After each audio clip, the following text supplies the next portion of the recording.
Good evening. Call this meeting to order at 7:01 PM. If you're able, please rise for the Pledge of Allegiance.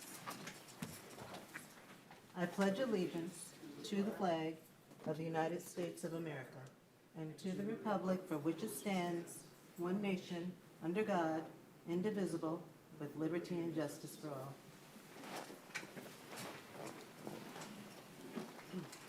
May we have a roll call, please? Johnson, Yeah, here. Kelly, Here. Mikulski, Here. Sabatini, Here. Leaks May. Here. And approval of the agenda. Does anybody, she's in the back? Yeah. Okay. Madam Mayor, I move we approve the agenda with one edit. We would add item 4C, which is a presentation from the Ferndale School Board. Actually, we'll make it 4B. How about that? A new 4B, presentation from the school board, which moves current 4B to 4C. Support. All in favor? Aye. Aye. Any opposed? Okay. Update. Our first presentation will be our Oakland County Commissioner, Charlie Cavell. Welcome. Hello, everybody. Good evening. Evening. I'm our County Commissioner, Charlie Cavell. Okay, I have a couple updates and happy to answer any questions you might have.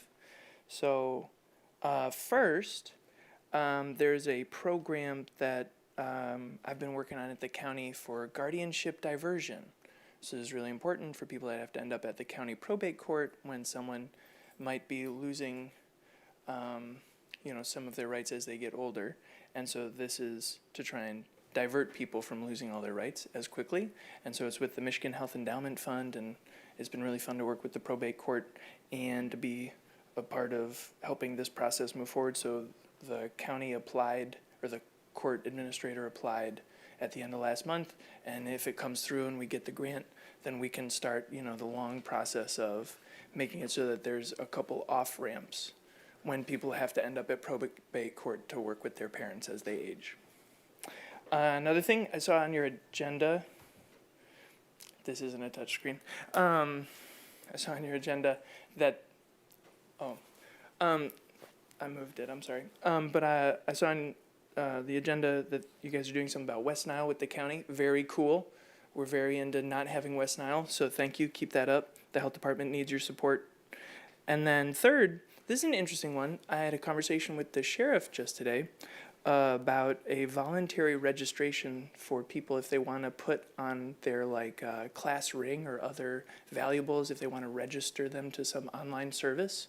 So there's a conversation about maybe people want to do that so that if something gets stolen or lost, then you can request to have it, found. If it ends up at a pawn shop, then a pawn shop has to report everything that they receive. So if, your class ring was in your jewelry box and it gets stolen and you've registered it online, and then someone in a pawn shop 1,000 miles away wants to sell it, it'll be flagged and it'll come back to you. So learning more about that, it's interesting. And then recently at the county, there's two things that happened. Last week, the county commission as a whole voted to approve the acquisition of 7 drones for 911 co-response by Flock company, Flock Systems. And also we voted to approve to put 4 gun lockers in some of the OTEC schools. So that's just something of note, because both those things can have an impact on people in Ferndale. I can take any questions if you want. The OTEC schools, you mean also the one, I think there's one Coolidge and Oak Park? I think, do you mean? Maybe. Like the schools where the students can go and learn certain skills and trades while Yeah. they're still in school? Okay, Yeah, all right. yeah. Okay. Yeah, so like voc-ed type thing. So Okay, okay. Oakland schools, Oakland ISD runs 4, and they call them OTEC. Yep. Got it. And so and I guess the relevance here with Ferndale is people can send their kids to that, but that also this is becoming a more proliferated technique to do, have a gun locker so that you can hold a long gun or a AR-15 in the school in a locker so that a school police officer with a gun on their hip can also grab that gun if they see a threat, is the reasoning for why it was approved by the county. But this is a thing that's coming, and it's in several communities already in Oakland County. Sign of the times, huh? Through the chair, when are those going to be installed in schools? Next couple weeks. Oh, right away, Yeah. right away. Thank you. Through the chair, when you all approved the Flock 911 response drones, did you review contract first? No, it got approved, and then now the county corporation council will review the contract, and then once the county lawyers are satisfied, the chairman will sign the contract. Okay. And during the review process, are they going to review for any sort of discrepancies between the sales pitch and the legalese within the contract? You would presume so, but again, that's part of what happens when you vote for something before the lawyers approve it. So we don't know, but hopefully. Okay, thanks. Yeah. Okay, thank you, Mayor. Thank you. All right. Next, we have up the Ferndale Schools Board of Education update. Hi. Thank you so much, and next time I will give you more advance notice, so I appreciate you putting me on the agenda. So again, Jess Newman with the Ferndale School Board. Thank you so much for having me tonight. So just some updates from the district. We just had our spring break period, which provided students and staff with a much-needed rest period to rest and recharge. And as we return, we're focused on strong attendance, consistent routines, and finishing the school year with momentum. We are also starting our spring assessment and academic focus. So April marks the start of our spring assessment season across our schools. These assessments help us understand student growth, identify key areas of support, and guide our instructional decisions. The district is focusing on ensuring students are supported, prepared, and confident while maintaining a positive school experience. The district also is continuing to implement our strategic dynamic plan, aligning resources, instruction, and leadership around student success. This spring, we're focused on monitoring progress, supporting staff, and preparing for a strong close to the school year. And just wanted to give some updates about some community wellness and family engagement that we previously held. So on Friday last week, we actually had the Health and Wellness Fair at the Ferndale High School. We offered free medical screenings and resources and CPR training. This is something we're hoping to continue to offer throughout the year. So hopefully folks were able to make it out to that, but just wanted to make sure that folks knew what the school district is offering our community. This event reflects our commitment to supporting the whole child and the whole family. We know that the whole child comes into our school and brings everything with them. We want to make sure we're giving them those wraparound supports. I also want to mention that, again, and I brought this up before, but there will be an enhancement millage on the August 4th ballot. So all Oakland County residents will be able to consider this enhancement millage. This is the August 4th primary ballot. If approved, each public school district across the county, including Ferndale, would receive approximately $781 per student every year. For homeowners, the estimated cost would be around $150 per year for a $200,000 home. Small price to pay to make sure that our kids get strong student-to-teacher ratios, maintaining or reducing class sizes where possible, that we can bring on more staff so it supports staff recruitment and retention, student wellness and mental health supports, school safety and security, professional learning for our staff, sustaining strong academic and extracurricular programming. If you have any questions or want to get involved, please get in touch with me. Again, Jessica Newman, I will be helping with the Ferndale Schools commitment to getting this passed. I also wanted to mention that it would bring us in line with all of the other surrounding counties in the area. We're one of the few that don't actually have an enhancement millage. And the great thing about that enhancement millage is those dollars are flexible for us to spend how we need in the district, not just on capital improvements, but on all those other things that I just mentioned. So looking ahead as we move through the rest of April, and I cannot believe that is already so late in the month, we remain focused on strong academic growth, that student well-being, and those strong community partnerships, which is why I'm so glad to be here tonight. And we look forward to additional opportunities ahead to have community engagement. So putting on folks' calendars now that we are having a fair on May 29th at the Ferndale Administration Building over on Oak Ridge, and we're going to have more details forthcoming, so I will be back before then to give you more details so you can join us. And we just really appreciate the continued support of leaders like yourselves across the city, the community members in this room, as we work together to ensure all our students thrive. So thank you again for adding me to the agenda. Any questions? I do have a question. Well, it's more of a comment, just for Sure. you to have on your radar.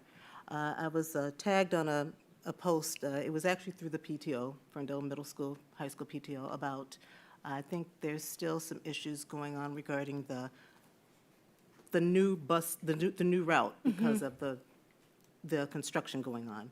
So why they tagged me, I don't know, but Thank you for making I that, want you to know making me that- aware, and I'll bring that back to Superintendent Hibbler and Deputy Superintendent Wright and my colleagues on the board.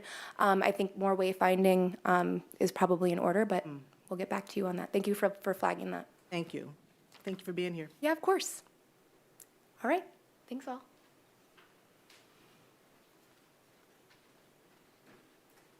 Now the microchip scanning station presentation.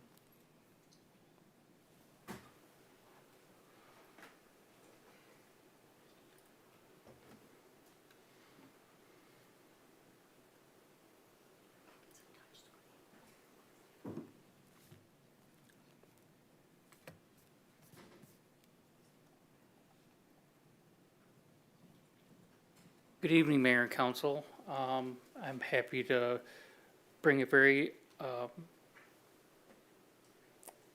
what's the word I'm looking at, generous donation to the city. I want to introduce Commissioner Dawn Woodman from CPARB and Sharon Snover from Second Chances Animal Resources.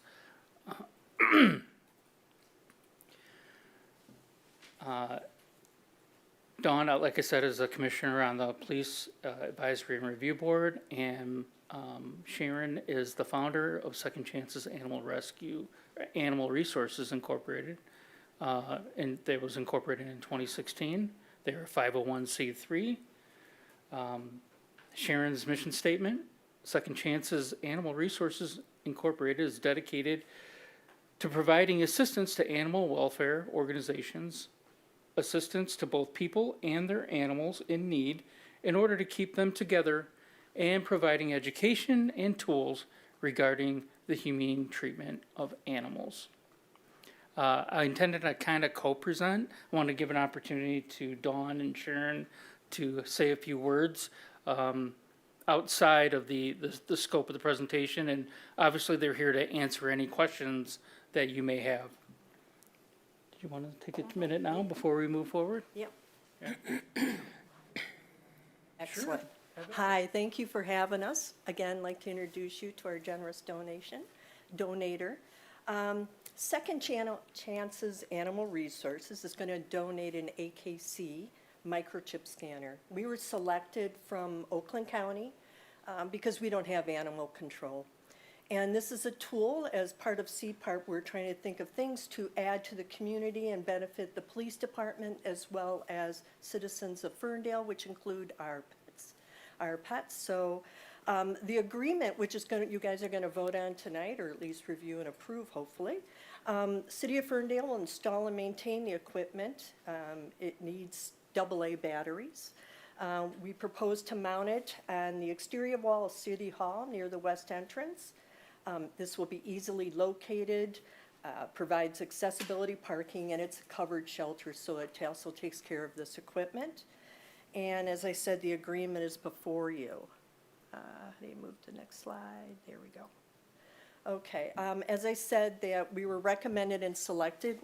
Pontiac was also suggested, but once I've been talking with Sharon about this for some time, chirping in her ear, and once we were selected, we were all over it and presented it to the chief, who was definitely supportive of it.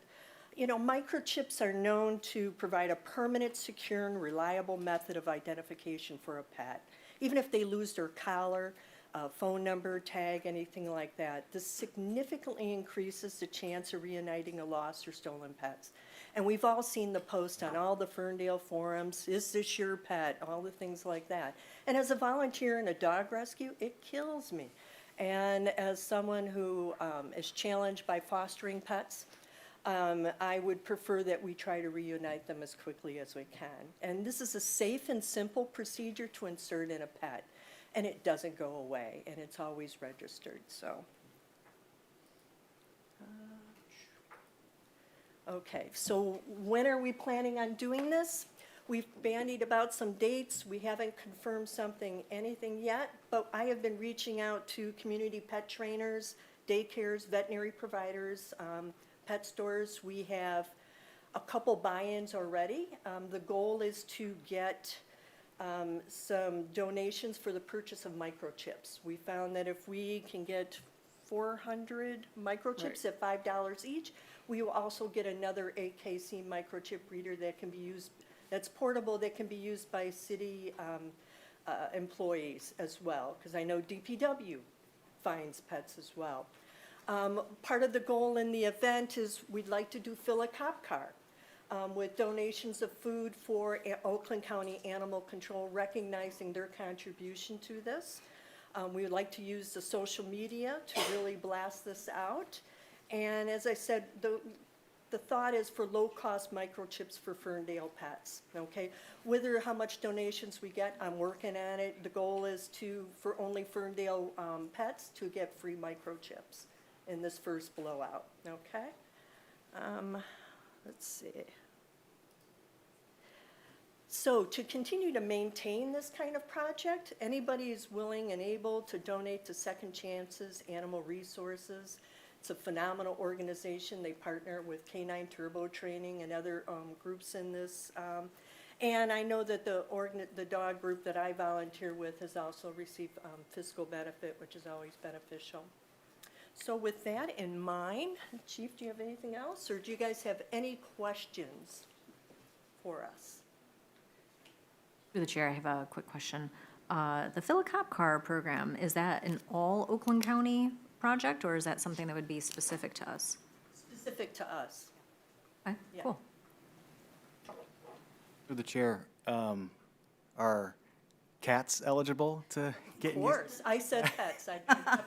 any pets? Well, Probably not pets birds. that are applicable to microchips. I'm not Yeah. sure about birds. No rats, okay? Yeah. Regardless of their status. I'm saying that on behalf of council members. Thank you. Thank you, that's great. Yeah. Any other questions?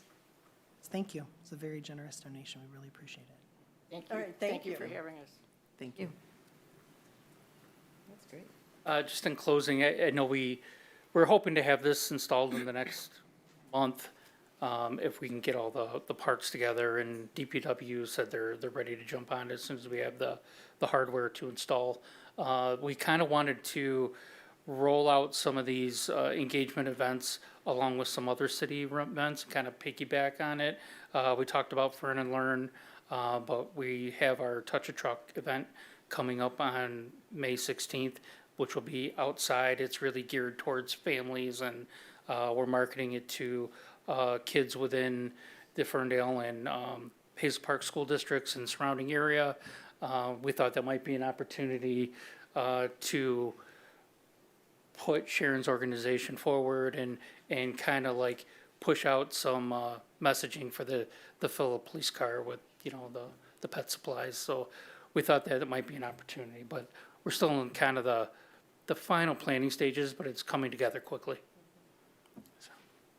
Through the chair, one other thing, I'm sorry I missed it. How much do we have to raise in order to get the second chip reader?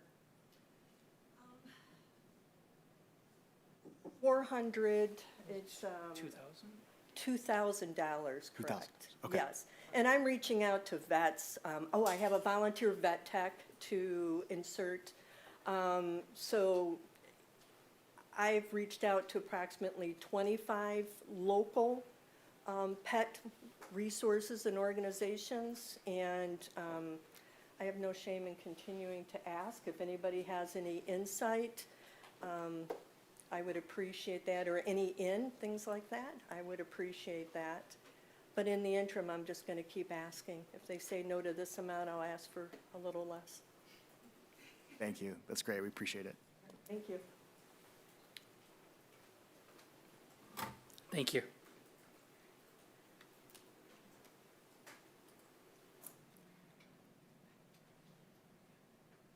All right. Now we're coming to call to audience, where you can come up to the podium and speak on anything on or off the agenda. You have 3 minutes. You can state your name and your address if you'd like, or you can write it down in the back. But I'm opening call to audience at 7:21 p.m., and you have 3 minutes to speak on anything on or off the agenda.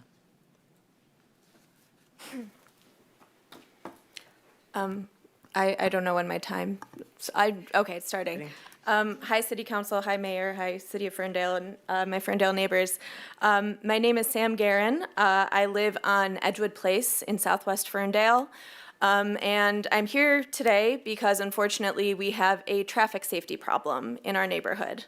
The short of it is there was a rollover car crash on our street. Again, a residential city street. A car was going too fast, hit another car, and rolled over on our street 2 weeks ago. And this was actually the second car accident that we had within 6 days. There are a ton of pets who live on our street. We're a community who loves pets, clearly. And more importantly, there are a lot of tiny children who live in our neighborhood. Kids deserve, families deserve, people deserve, pets deserve, everyone deserves to be able to walk along their streets and not fear being hit and horrifically killed by a speeding car. This was kind of the final straw for me, so I organized a petition, which I'm delivering right now, I guess. I have it here. 32 of my neighbors and I signed this petition to ask for speed bumps to be installed on our street, and I'll read it to you right now. In light of 2 recent accidents on Edgewood Place, we, the undersigned residents of Edgewood Place and the surrounding blocks, would like to formally request the installation of speed bumps on our street between 8 Mile and Fielding Street. On Monday, March 23rd, an accident involving a truck occurred between Chesterfield and Bennett Streets. On the morning of Sunday, March 29th, an SUV hit a parked car and flipped over onto its side. And there's a picture on my petition. Our neighborhood is home to many families, children, and pets. Rollover car crashes should not be happening on our streets. We all deserve to live with the peace of mind that cars aren't recklessly speeding as they travel to and from Woodward and 8 Mile, 2 of the largest and most heavily trafficked thoroughfares in our city and in the surrounding area. For the safety of our neighbors, we ask Ferndale City Council and any other relevant authorities to promptly address this issue and install speed bumps on Edgewood Place between Fielding and 8 Mile. Thank you.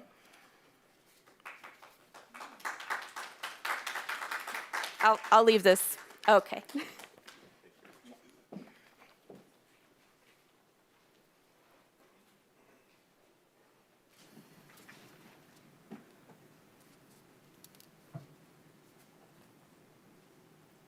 Hello, I'm Angela Lepard. I live on East Breckenridge in Ferndale, and I am also a pastor at MCC Detroit in Ferndale.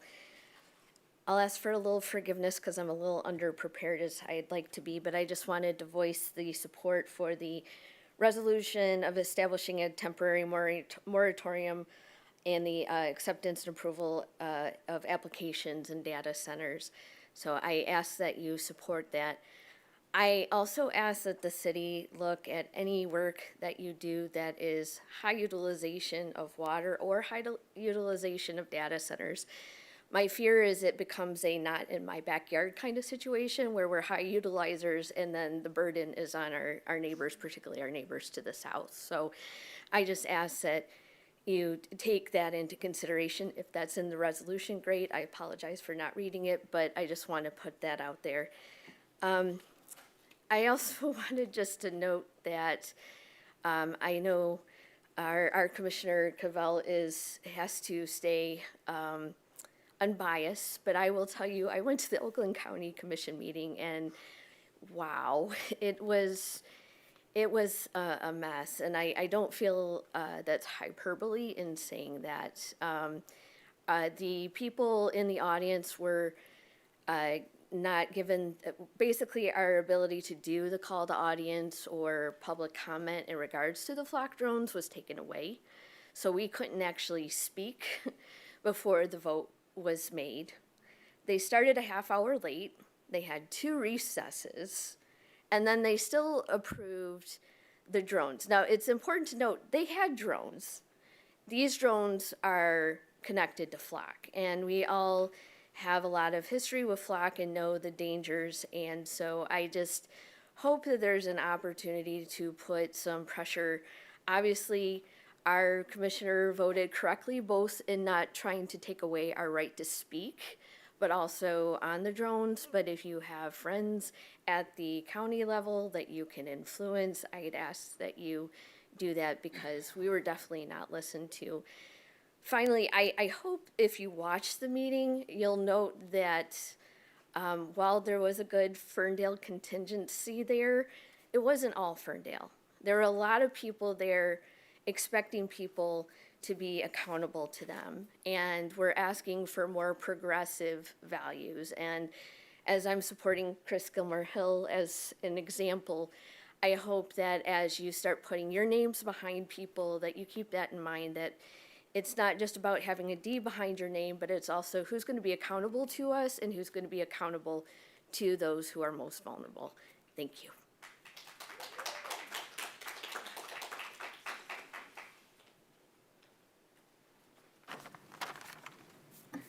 Good evening. My name is Prasad Venugopal, 1425 West Troy Street. I'm actually continuing the same topic that my friend Angela was talking about. I was at that Oakland County meeting. So it brings me back to actually something that we were engaged in as a city before, and that's the CIOGS ordinance on surveillance. And I believe I said, though I'll say I have 3 times more conversations in my head about what I'm going to say here than I actually do. But our ordinance was targeted towards procurement and regulation of the procurement and use. And I remember speaking up at a meeting saying that the question of access to the data as well as to the technology itself and the use of that technology that has been procured by other sources is an important consideration for us. The CIOGS ordinance, as was drafted, and I know we're going to come back to that conversation at some point, but the way it was drafted was primarily a procurement and use ordinance. And I really think that what happened at the Oakland County meeting with the contract awarded to Flock to fly these drones, which, by the way, they have thermal imaging cameras on them, they have video capabilities, and they have license plate readers, all of them. All highly controversial in terms of what data is collected and who has access to that data. But the question for us is, to what extent does Ferndale City, as a municipality that previously decided not to renew our Flock contract and is working on an ordinance on regulation of that, should be able to access that data, or should be feeding into the data that is being used by those drones? So I think access to that data and feeding into that system are questions that we need to answer. And I think it probably goes under that CIOGS ordinance or maybe a separate thing. So I think it's a very important question for us to address. I'm also hoping that we'll come back to the strengthening that immigration ordinance that had previously been worked on. I think that's important. And based on what happened at that Oakland County meeting, I just want to go back and thank council we tried different discussion models. Some didn't work and some did. When we were discussing the Flock contract, and for sure it got heated, and I was certainly part of the group that raised the temperature. But it was important because there was one particular model that we used where council was all present, that I think was really important. I thought it really worked well for council to listen to everyone, to relax the rules on speaking. And so I want to once again urge council to continue to use that model to listen to citizens' conversations and input on a variety of issues, no matter where they stand. And I think we have a lot that we're dealing with, so that'll be a good thing. So thank you. Thank you.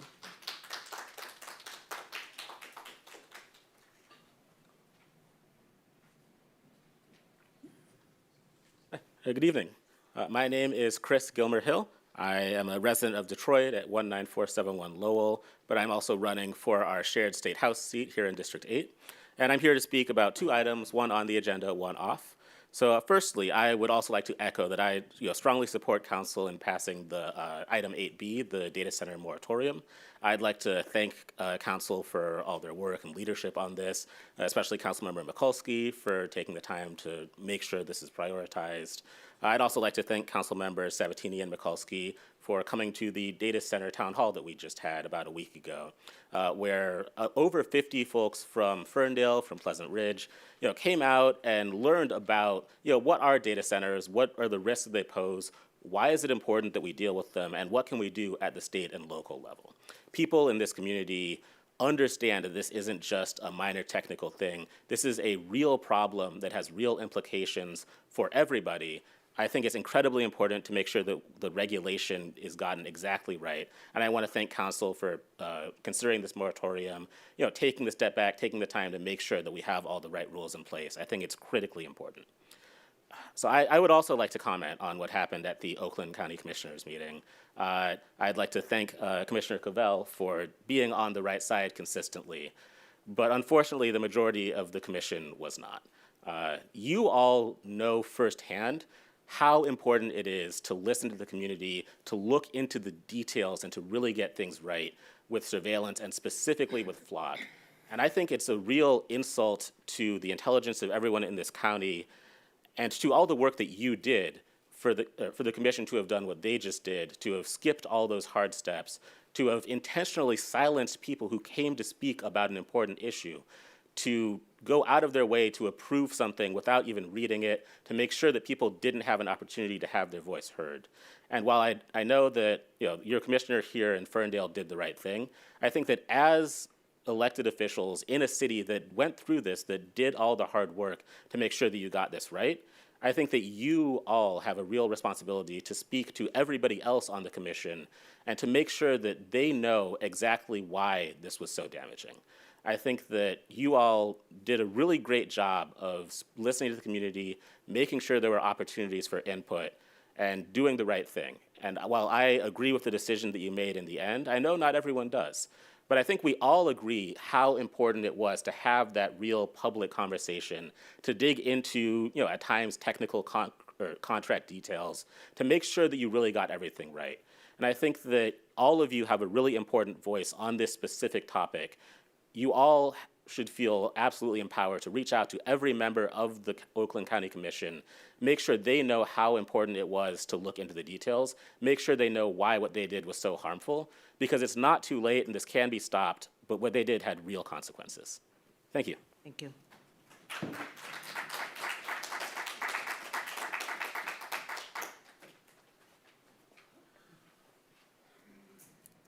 I have some files for City Council, and I actually labeled everyone's name on it, and also I have a shared document files too. Yep. And it's also tabs in there per the documents I'm gonna be referring to as well.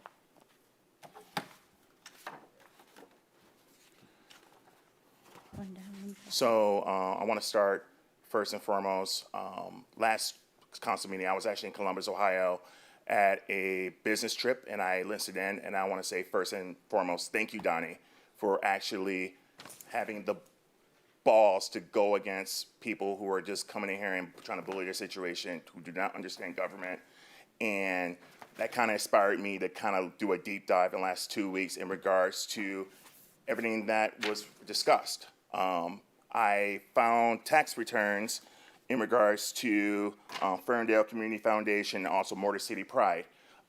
In my discovery, I found that Motor City Pride, the director does not make any money off of the organization and Pride in general.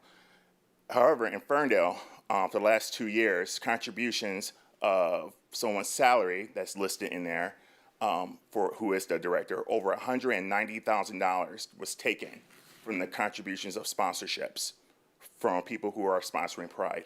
Also, I found that even though I am completely biased, I don't care about this topic at all, but to take $10,000 from L Car Wash as well, which is documented in there as well as a sponsor, if we're saying that we care about Ferndale and based on what the residents' concerns in regards to that, that needs to be kind of like a moment. And I remember Donnie verbatim saying like he is overseeing marijuana companies sponsoring Pride, because I remember that verbatim because I was in here and he stated that. So we cannot pick and choose what council said. If you're not going to be proactive in regards to your events and how you represent yourself, you're pulling at straws. Also, in regards to soberness, I also did an analysis and reached out to multiple cities throughout Michigan, and I referenced that in the last page as well. And I cited in APA style because I'm very studious. There's a what do you call it? A unified temporary event insurance rider where multiple businesses can actually pull in together and they can actually share the responsibility of any said event. So let's say Como's, Dollar Tree, or any place that wants to sell alcohol or whatever that case is, it would actually be a better rider for them to participate. And I think that's a great idea to maybe present for the next time around for Pride and other events as well. Archbeats East does it, Traverse City, they do it as well. And I also got a hold of their insurance company and spoke with them about it. So more than happy to talk to you guys after, or any questions, just let me know. We missed you last week, the last couple weeks. Yeah, no, I've been Thank traveling you. for work. All right. Thank you, Chris. Yep. Call to audience is still open for anyone who'd like to speak on anything on or off the agenda.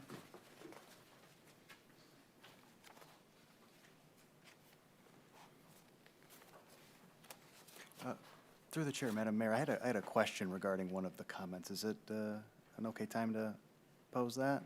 Well, I'm going to close call to audience, I think, now at 7:38, so you can make your comment. Thank you. It's really a question for Chief Emmy regarding Sam and Sam's neighbors on the Edgewood accident. Is it worthwhile or recommended to also look at implementing the radars over there, speed radars, to help with things? What would that entail?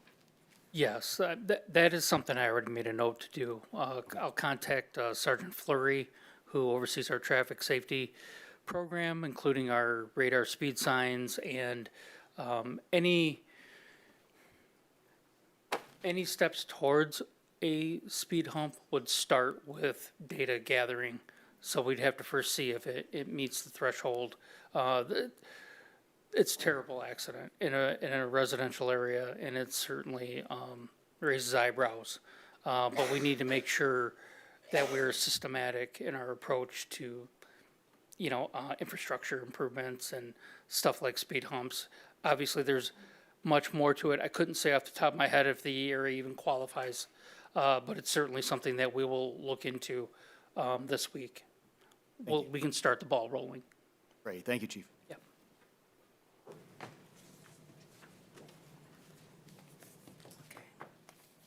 All right. Now we're coming up to a public hearing, and we have one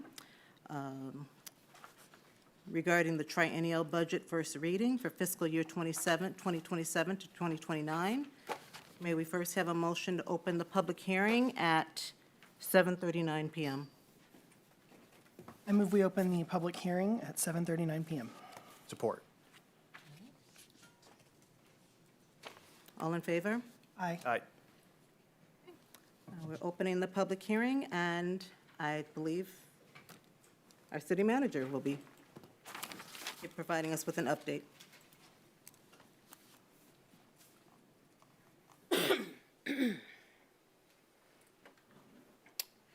Well, not too much to report in terms of total differences between our budget workshop and this first reading, but I will go through very quickly what differences do exist. First, where we are in the process. So we are now at the first reading. That is where we have our public hearing and what should be pretty close to a final version of our annual budget. Of note, we did not yet have the rollover factors from the county in time for this reading. It kind of varies from year to year whether we have that for the first or the second reading. We do have them now, though, so that will be fully updated for the second and final reading. One major change this year, again, was how we approached and kind of married the strategic planning process to our budget setting process. Per our previous conversation, we originally started with 4 key focus areas, but following the workshop, we now have 5, and that includes the addition of the resident services strategic focus area. From that budget workshop conversation, these are the additional resident service related action items that were either redistributed from other goal areas or created new at that event. Specifically looking at things like the cost to have a staff-focused resident resource, providing additional training to our customer service representatives in the finance department so that they're more familiar with other major payment assistance programs or resources, building out a web page that's similar to what Oakland County offers in terms of a repository for area resources, and then creating more educational materials, considering joint branding materials specifically for social services. And then finally, researching an alternative to See-Click-Fix that feels more resident-friendly and more directly integrates with our work order system. So those were the major changes, and none of them had a specifically large impact on the budget. So for general fund purposes, we are still on trend with what was previously mentioned. Of note here, for the 28 and 29 forecast years, we currently show expenditures in excess of revenues. That's for illustrative purposes before the final appropriations. Even though we don't appropriate those years, we just forecast them, we will balance them out, and we'll do that by showing what items will be deferred through our budget footnoting process. Some key takeaways from the changes with this version. Again, the general fund is balanced, and that's through continued cost efficiency measures, the appropriate reallocation of expenses, so making sure funds are paying their share of things like liability insurance.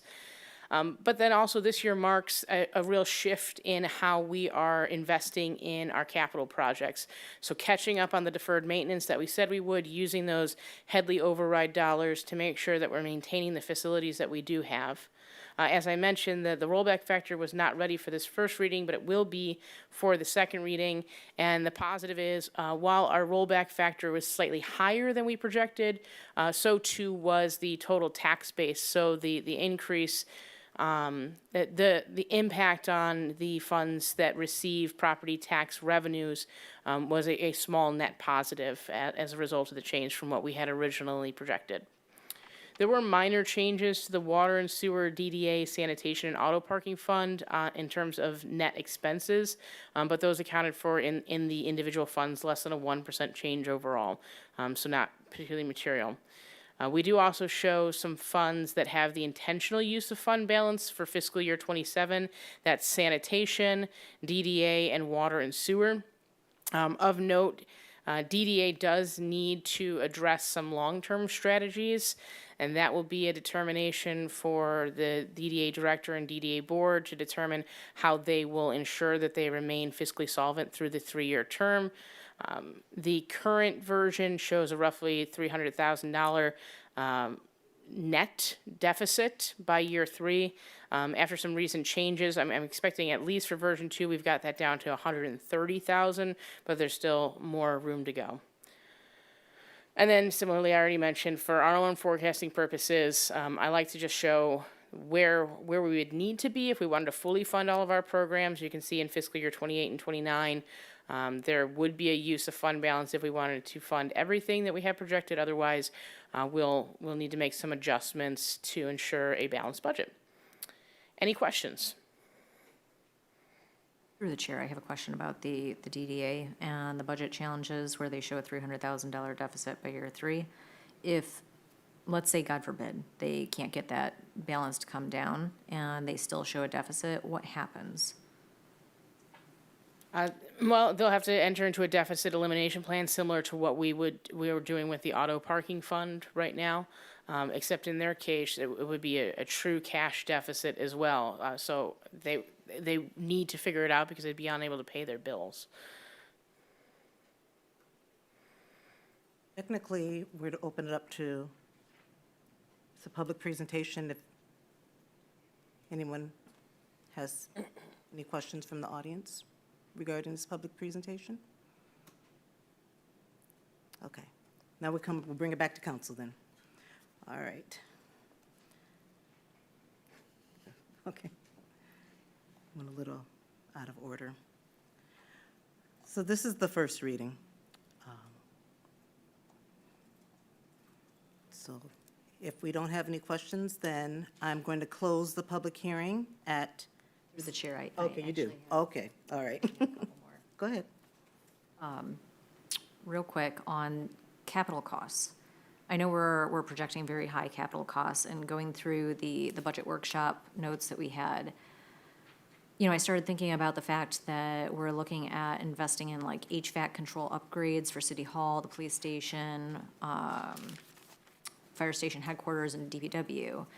And I guess I am trying to figure out, what are we doing those investments knowing that, for instance, with the police station, we have this intention of moving it over to a consolidated facility? I know we're not making that decision tonight, and that would be something in the future, but I wonder about that decision-making process. Yes, very, very good question. I think that ultimately comes down to the sequencing of some events. No, we do not anticipate needing to make the full scope of what is projected in the capital improvement plan if it is the determination of council that we want to go with developing a public safety headquarters. So I think it's imperative that we start the ball rolling on that RFP process that we talked about, to do some additional work on the planning or potential planning for that site, so that we can get to a place where we make that determination. And if it's determined we're staying with our existing facilities, then later in the fiscal year, we would begin to incur those costs for improvement. That is a great point. Right now, we're kind of walking down two paths simultaneously, and we need a little bit more clarity.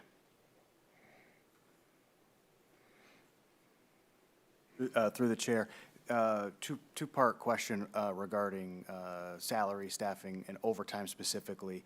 Are you comfortable with the percentage that we're seeing of overtime versus traditional salary? And I'm wondering, or worried, is it a function of understaffing, or is it planned seasonality naturally occurring?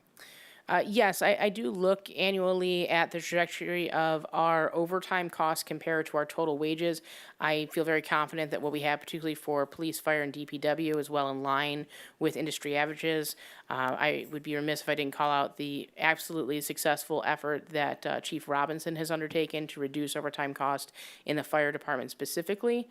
And I would say, looking at how we are functioning operationally, it is largely a function of events, whether they be emergency events, special events are planned, or absences of staff, either through short-term disability or leave, things that can't be necessarily planned for, that we can't dedicate a staff with a set schedule to, so are more reactive to what is occurring at a time.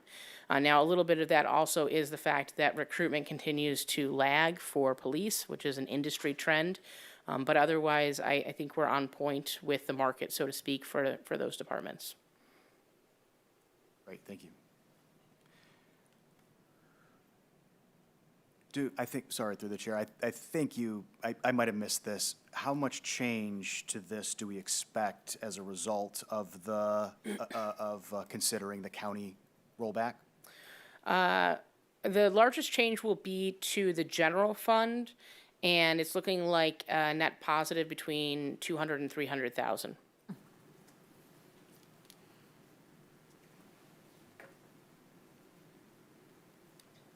Through the chair, could you provide a little bit more information, just for the public benefit, on when you say a net positive, we were assuming a larger rollback factor when we did our revenue estimates than we ended up getting? So we were assuming a larger rollback factor, and we were assuming a slightly lower increase to the tax base. The rollback factor was very close. It was 0.001 difference, so that wasn't particularly material. It was mostly the tax base projections. Thank you.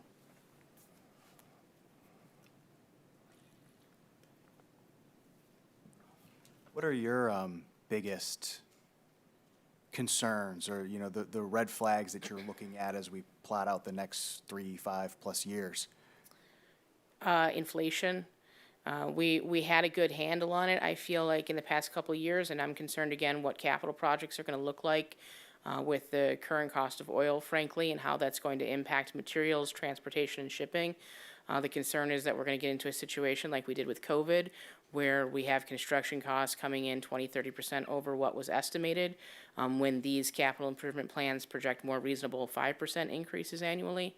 That's the biggest red flag for us, because so much of our budget is based on the need to catch up on these capital projects. And already with the revenue sharing cuts, we've had to dial back or kind of split the cost of those projects over time. Having to further divide that or spread that out definitely increases our cost to complete the project in total, but also presents an inflationary risk. Thank you.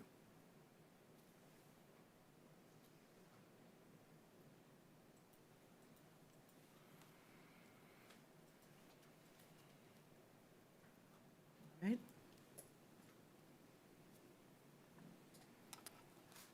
All right, and we are technically closing public comment now at 7:52, and we will need a motion to acknowledge the first reading of the fiscal year 2027-29 triennial budget and to move to a second reading and adoption at the April 27th, 2026 regular meeting.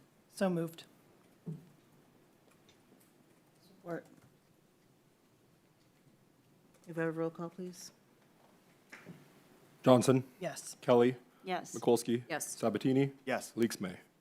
Yes. We're now moving to the consent agenda. Bear with me, it is a long one.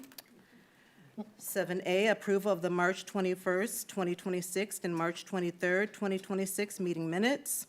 7B, approval of the listed appointments and reappointments to the city boards and commissions. 7C, approval of the resolution supporting the repeal of Michigan Public Act 389 of 2016 and affirmation of local authority to advance waster diversion goals. 7D, approval of the resolution recognizing April 24th, 2026 as Arbor Day in the city of Ferndale. 7E, approval of the resolution to authorize Balam Cafe LLC as a qualified licensee for the Ferndale Social District. 7F, suspension and confirmation of the denial of appeal for FOIA requests 26 through 105. 7G, approval of the resolution adopting the Municipal Employees Retirement System Defined Benefit Plans.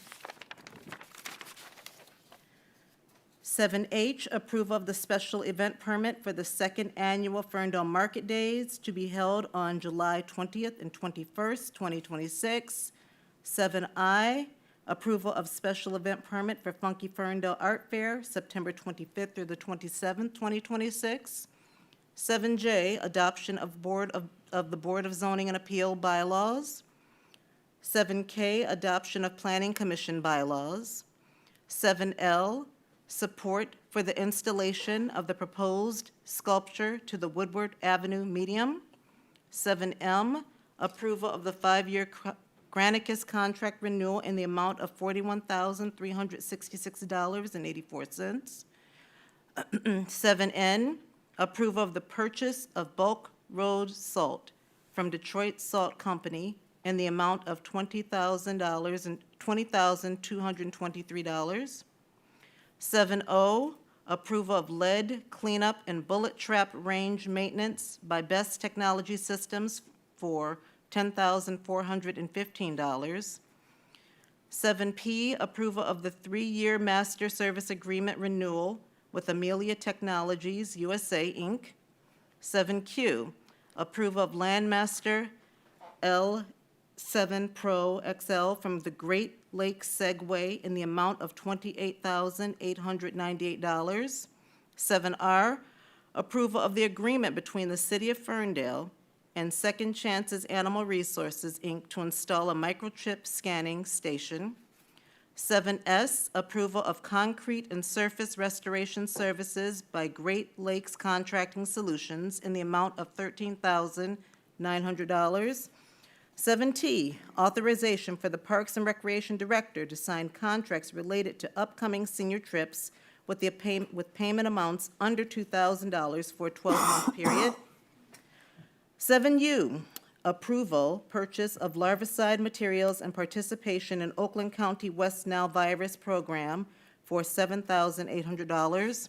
7V, approve emergency fire apparatus repairs by Cummins in the amount of $11,950. 7W, approval of bills and payrolls as submitted by the Finance Director and subject to review by the Council Finance Committee. Madam Mayor, I move we approve the consent agenda as presented. Support. All in favor? Aye. Any opposed? All right. That moves us now to the regular agenda. Item 8A, which is approval of the water contract amendment number 6 with the Great Lakes Water Authority. May we have a motion before we go into discussions? I move we approve the water contract amendment number 6 with the Great Lakes Water Authority. Support. You're up. Pardon me as I struggle.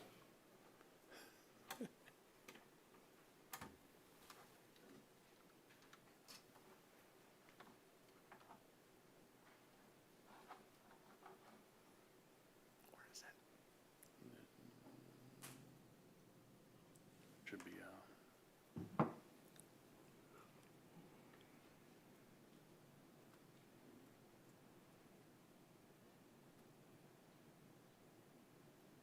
all right, thank you. All right, good evening, council, mayor.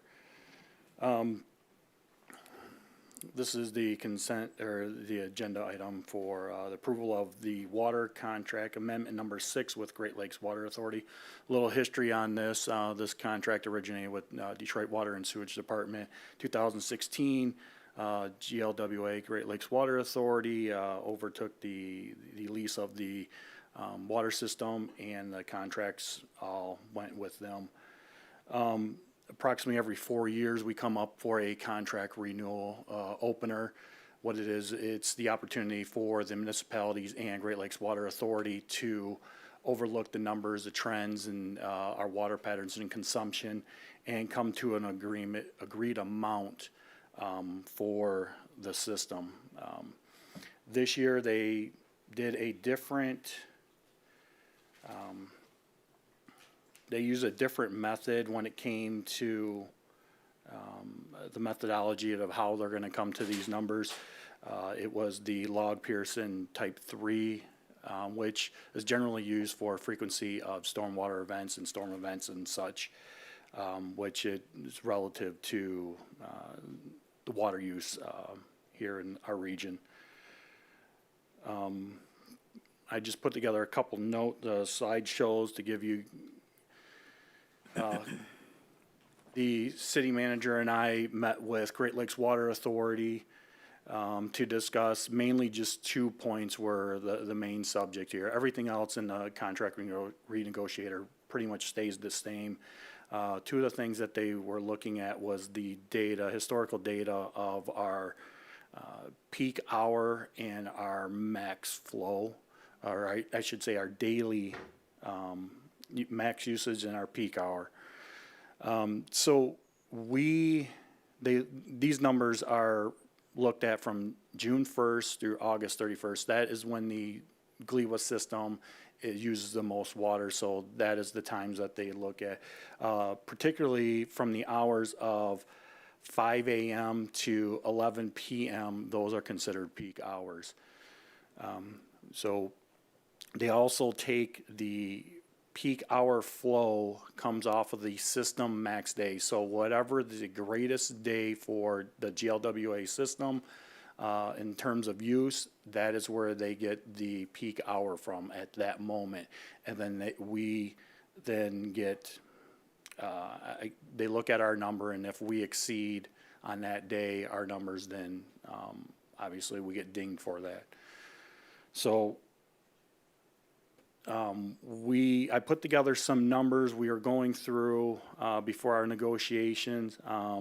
We started off with our current values of a max day of 2.89 million gallons a day and a peak hour flow of 3.10.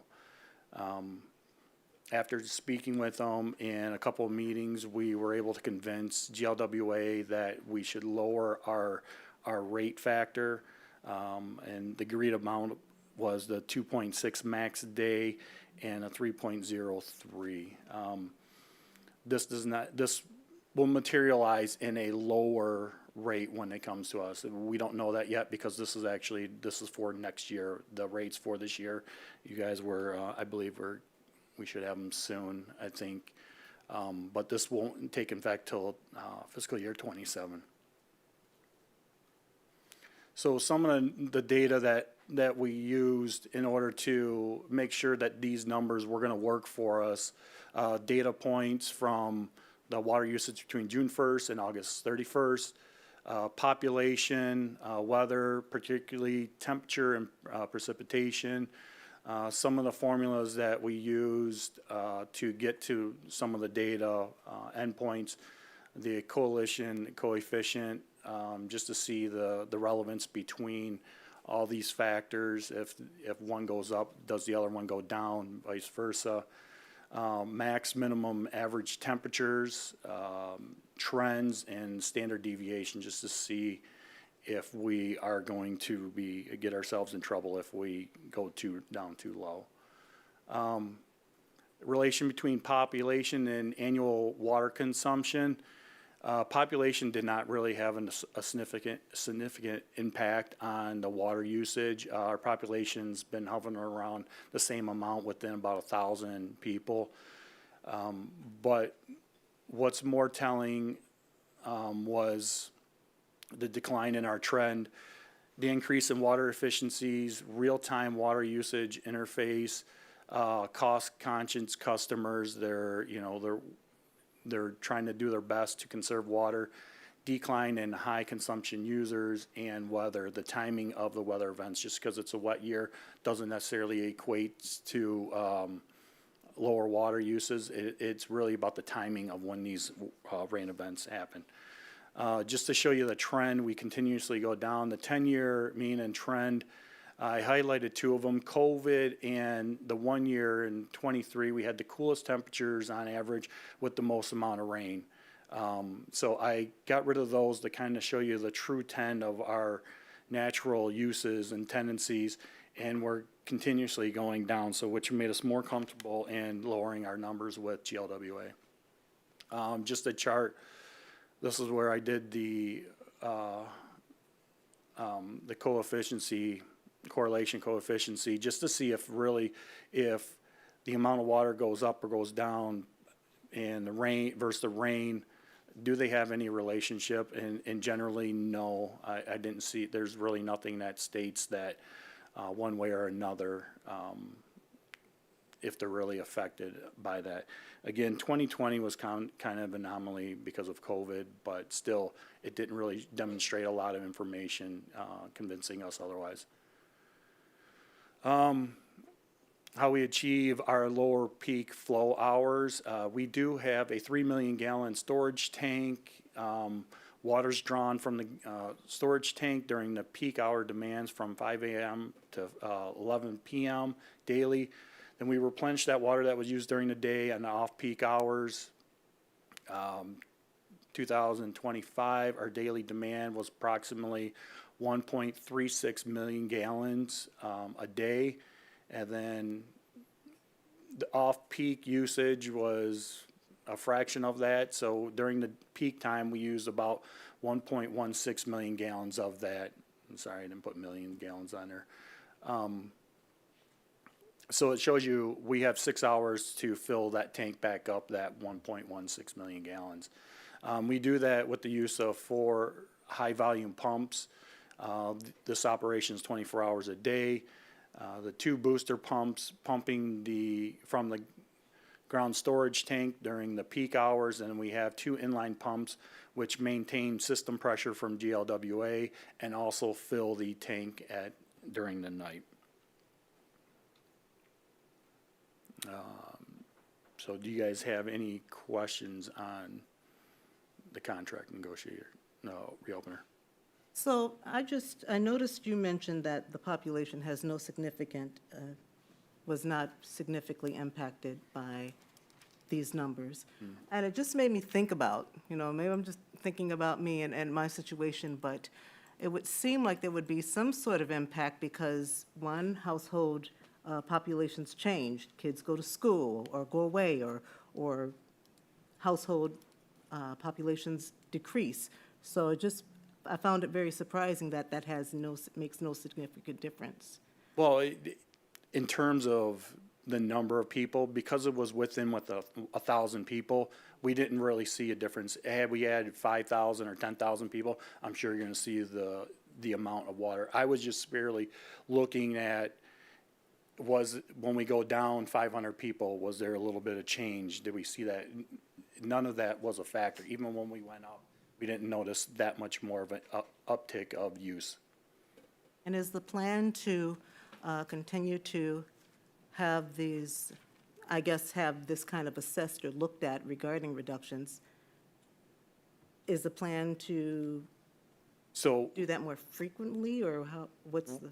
Yes, as a matter of fact, this year we're going to try to do kind of like a trial. We're going to try to use our pumps a little bit more effectively, and we're going to try to see if we can consistently keep our numbers down as far as what the fill is and everything. So when we do go back to the reopener in 4 years, we can say, look, this is where we've been at. We're very comfortable at even lowering the numbers even more, but we just got to have that data and the way we're running the operations. I think we can get there. We can if we have some type of business that comes in that uses a lot of water, a food production place or something of that sort. We do have the ability to open the contract back up and say, hey, you know what, our numbers are too low. We got this really good company coming in. We need to bump it up a little bit. They are open to reopen the contract of the contract. Okay, all right. Through the chair, you were able to renegotiate lower usage rates. I was wondering if you could give us an estimate on the impact of that in what residents can expect to see in their water bills. I mean, we were originally hearing things like 9–10%, very big, scary numbers. So what is the impact of the lower usage rates going to be? Yeah, so the way that GLEWA bills, they have 2 different types of charges. One is a fixed rate charge, and the other is a consumption-based charge. The fixed rate charge does account for about 60% of our total bill annually. It varies slightly based on actual consumption. But that's really what these numbers factor into, is because what we're paying with that fixed rate charge is what it costs for them to be prepared to serve us. Similar to how a resident would see like a readiness to serve charge on their bill, except the proportion is just significantly higher in this case. So in that regard, the effective rate increase of just that portion of the bill is 4.6%. And really what this means for residents is that we are, whereas at the beginning of the conversation, we were concerned that we would have to consider increases beyond the scope of what was originally planned. The good news is for fiscal year '27, we can stay on target with the last year of our rate structure for now. Great, thank you.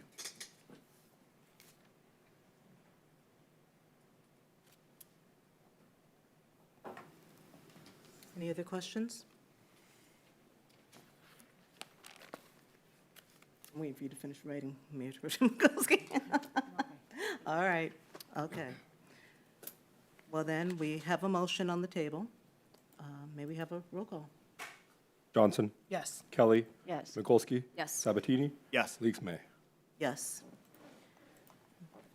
The motion to approve the water contract amendment for amendment number 6 with the Great Lakes Water Authority has been approved. We're moving on to item 8B on the regular agenda, which is the adoption of the resolution establishing a temporary moratorium on the acceptance and approval of applications for data centers. May we have a motion?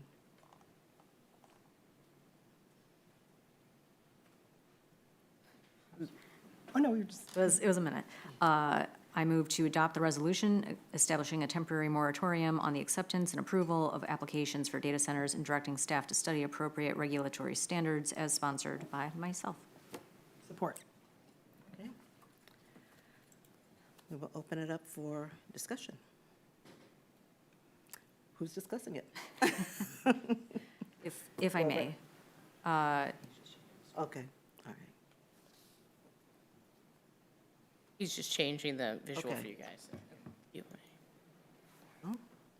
If I may, this was something that became abundantly clear that our residents wanted, that was the basis for bringing this forward.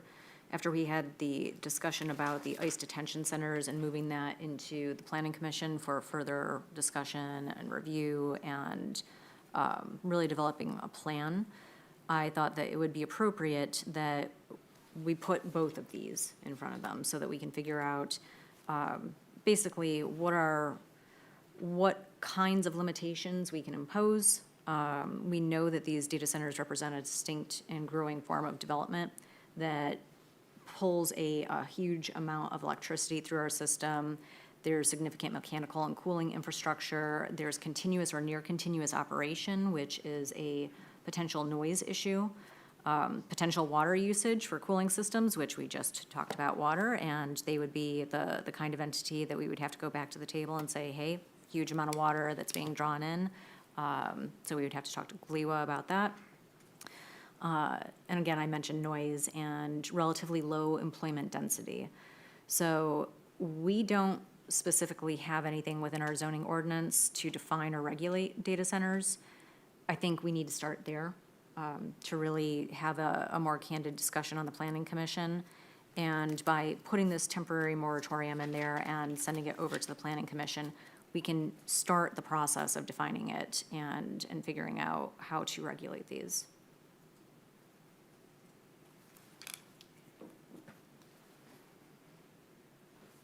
Any discussion regarding this moratorium? I just not realized you read your resolutions. You just read them all, I guess. Okay, all right. Good job, thank you. Appreciate the work that you put into this. Very important. Very important. Let's vote. Okay. Let's vote.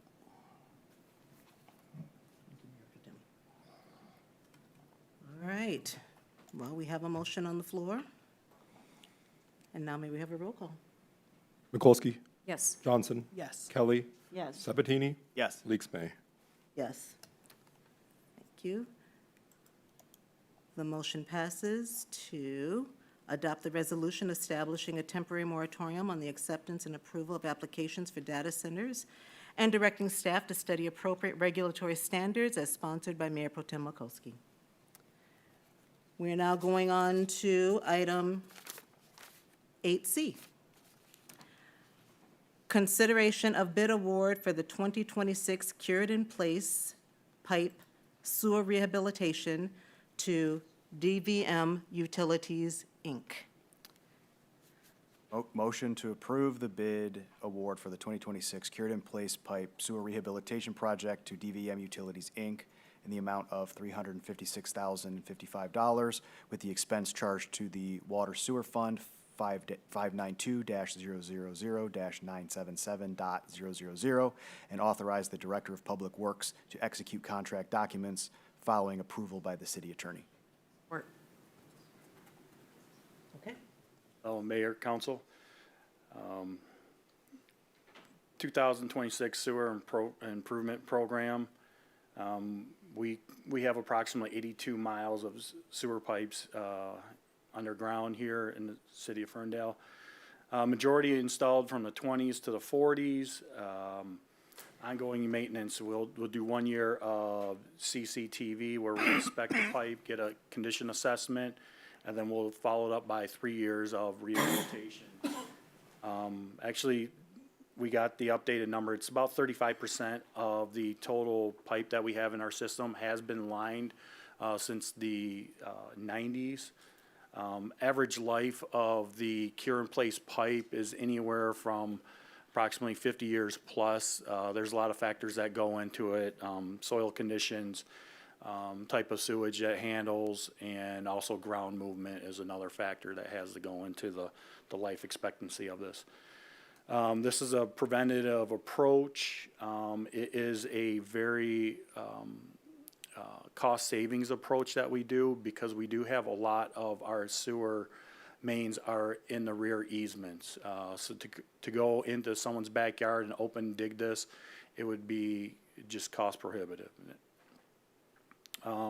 This helps prevent failures of the pipe from collapsing. Also, it increases the smoothness of the pipe. The inside allows for sewage to flow properly without any issues.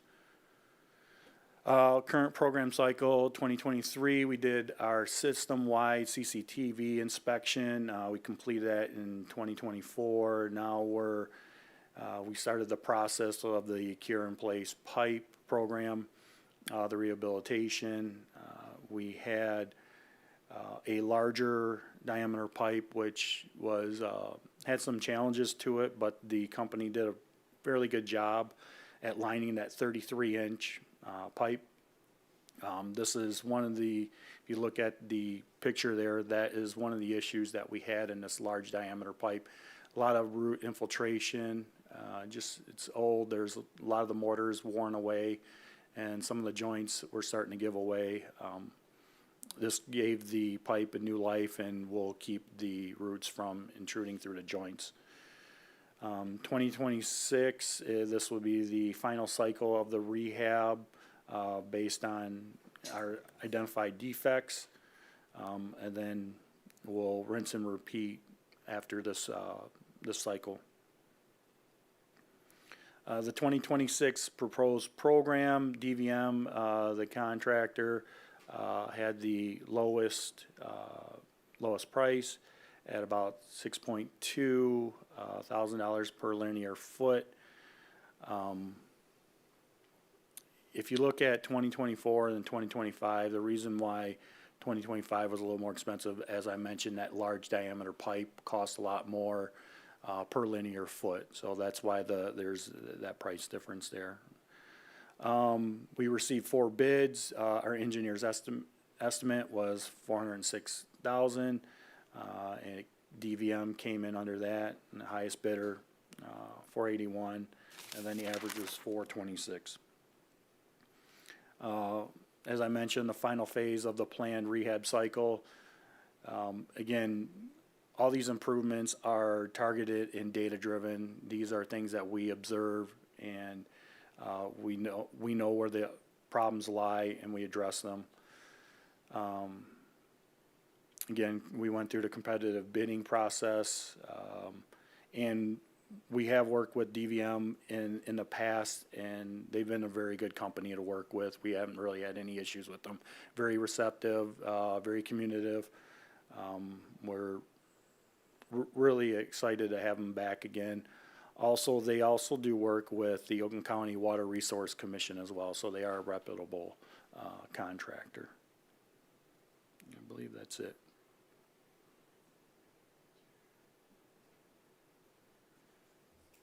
Any questions regarding? Through the chair, did you just say we have contracted with DVM before? Yeah, I believe they were the ones that did it last year. So. Okay, and we had a good experience with yeah, that? Okay. Absolutely. Great. And then relating to the contract, it says here in the motion, pending the approval by the city attorney. Is it safe to assume that if there's issues with it that the city attorney finds, council will get an update on that, and then we'll Yeah. rediscuss the? Okay. Yeah, and it is standard process through the bid process that we award the bid and then we go through the final contract award. So if there was any material differences or concerns that came up during that process, certainly council will be alerted, or we'd have to come back to you and ask for a different award or a change to the bid.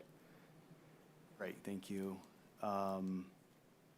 This doesn't, does improving these impact sewer usage rates at all? Not the spending, I know that comes out of the capital fund, but, you know, just having better maintained pipes, does it improve things in financial ways for residents? Well, absolutely. You don't have to worry about emergency repairs.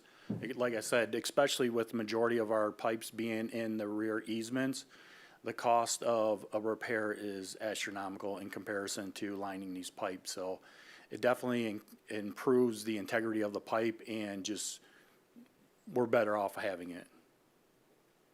Great, thank you. Through the chair, I have a weird question. What's the material that is used to line the pipe? It's a polymer material, and they have, it's like a Teflon sock, and then they mix this polymer up, and then they put it in, and then they use compressed air, and it blows and expands so it sticks to the walls, and then use steam once they do that to go through, and that steam activates the resin within inside, and then it adheres and strong. I've stepped on the stuff before, they cut it out, and even something that's only like a 1/4-inch thick, I was jumping on it and I could not break it, and this was like an 8-inch piece, so it is very strong. It's a really good technology. Is there any chance that you could connect us to a resource to look into the technology a little bit more? I love the program, and I think that it's a very worthwhile thing that we're doing. The question came up at the last minute of what the chemical composition is, and if this is kind of like a Teflon sock, does that leach any sort of chemicals into the water that passes through it that then goes through to the waste treatment plant?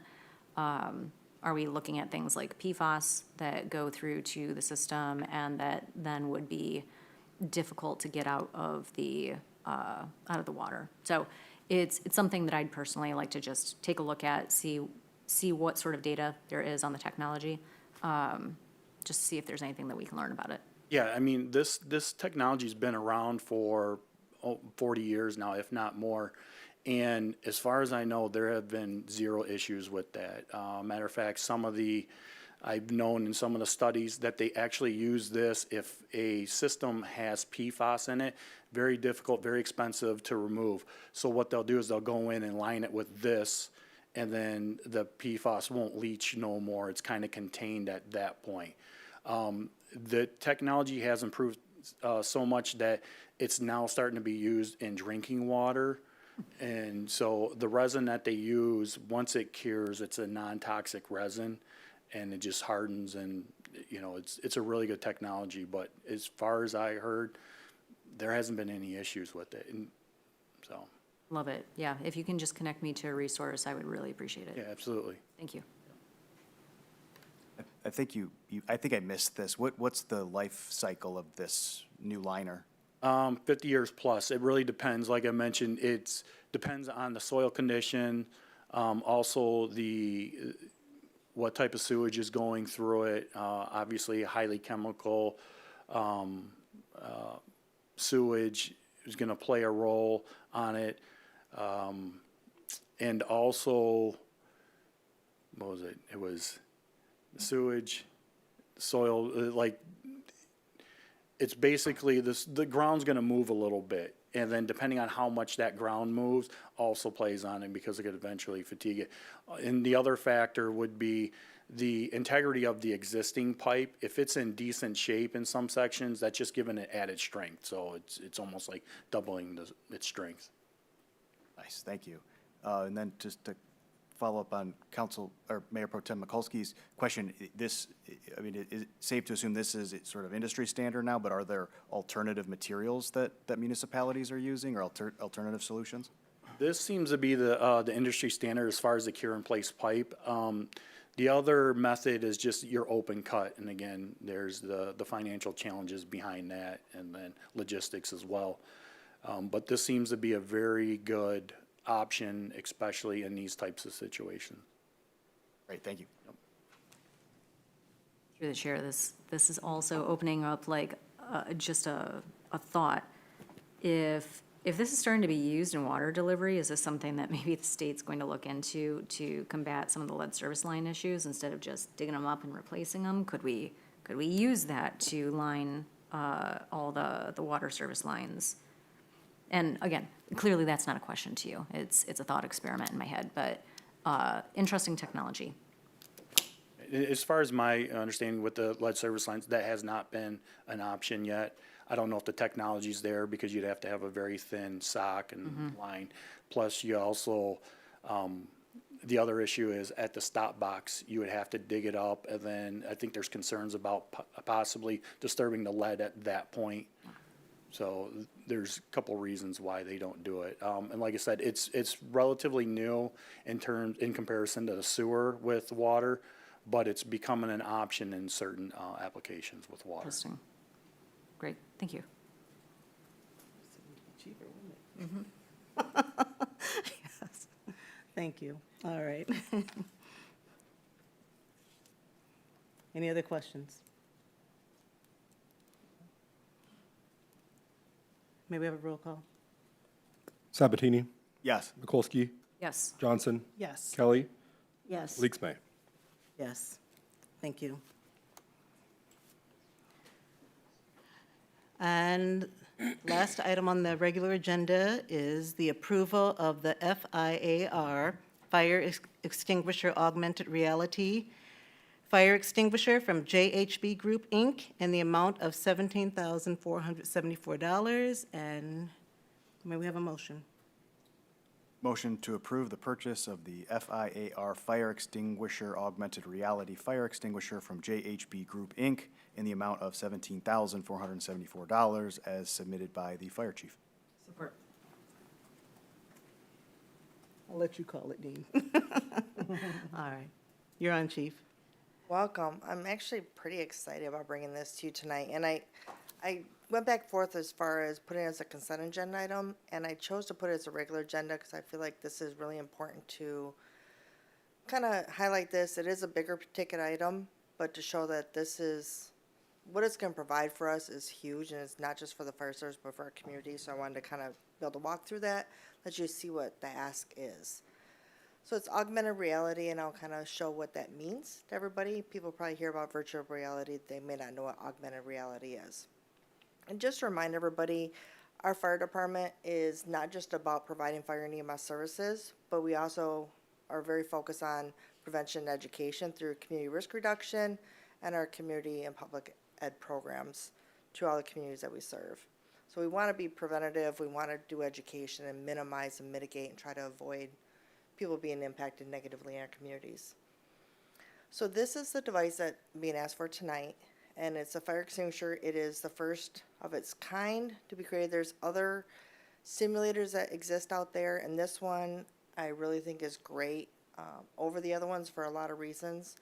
But this is what it looks like. So it's actually a fire extinguisher that people hold in their hands and be able to go through the physical movements of utilizing an extinguisher. And there's that iPad that's attached to it that's going to create what they're looking at. We'll see, and I'm going to show you some other pictures too. But it's the first one of its kind where they've kind of taken what already existed and took it to the next level and provided some really great capabilities for what we can do with this new thing. So it has 3D innovations and some other stuff. I'm going to kind of walk through this. Essentially what you're going to see is it gives us a couple of capabilities where I could walk into this room right now, and if we're just looking at the room, we see it this. You hold up the simulator, and through the iPad screen that's attached, when they're looking at the same room, but now there's fire that exists in a part of the room that you can program in. And they actually have to utilize the fire extinguisher, get to the appropriate distance, and put out the fire. And it'll be programmed based on their distance and a lot of different things, whether it'll go out or not. So there's a quick start where I could just open up the simulator, set it up. There's a couple little devices I could set out to say, okay, I just want to create a fire here. We could also create custom scenarios that will choose the placing props or setting the fire types, because we know there's grease fires and there's all different types of fires, and what you utilize to put them out is different, and how they're going to react to extinguishing agents is different. And we can run the scenarios and we can really customize it, so it gives us a lot of capabilities on one very compact, all in one unit. So it forces or teaches the pass method, which is what we teach for fire extinguishers, and we do get requests for fire extinguisher training a lot in the community.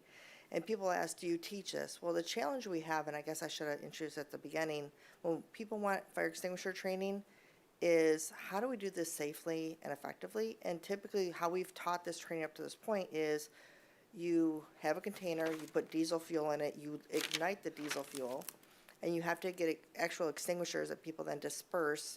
So you have the safety considerations of having actual fire, you have the environmental considerations because we're burning stuff, and then you have the mess considerations with dispersing the actual dry chem extinguishers and things like that. So you have to think about wind direction and what it's getting on and all the different ins and outs. So it's very restrictive as far as where we can have the training.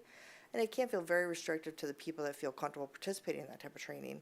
Then there's the cost of trying to get those extinguishers and where you're going to find them, and then you refill them. So there's so many different elements that are really preventing us from providing this education really into our communities, or even when we hire new firefighters, when we do extinguisher training, because this is one of our tools we do regularly utilize. Not all fires require us to pull one of our fire hoses, and we don't really have a good way to train and make sure our firefighters are staying proficient with this tool. So with this, you see it comes in one case, so we get the better training, very, very realistic and fully responsive. So it will, when you program it, it's going to respond appropriately based on, are you too far away so the agent wouldn't reach the fire, you know, if this was a real extinguisher, or are you using the wrong type of extinguisher, so it's not going to put out the fire effectively. And it's less hassle because you roll it in, you open it up, there's very minimal setup. So it's easy setup. You could do in less than a minute if you're doing the quick start.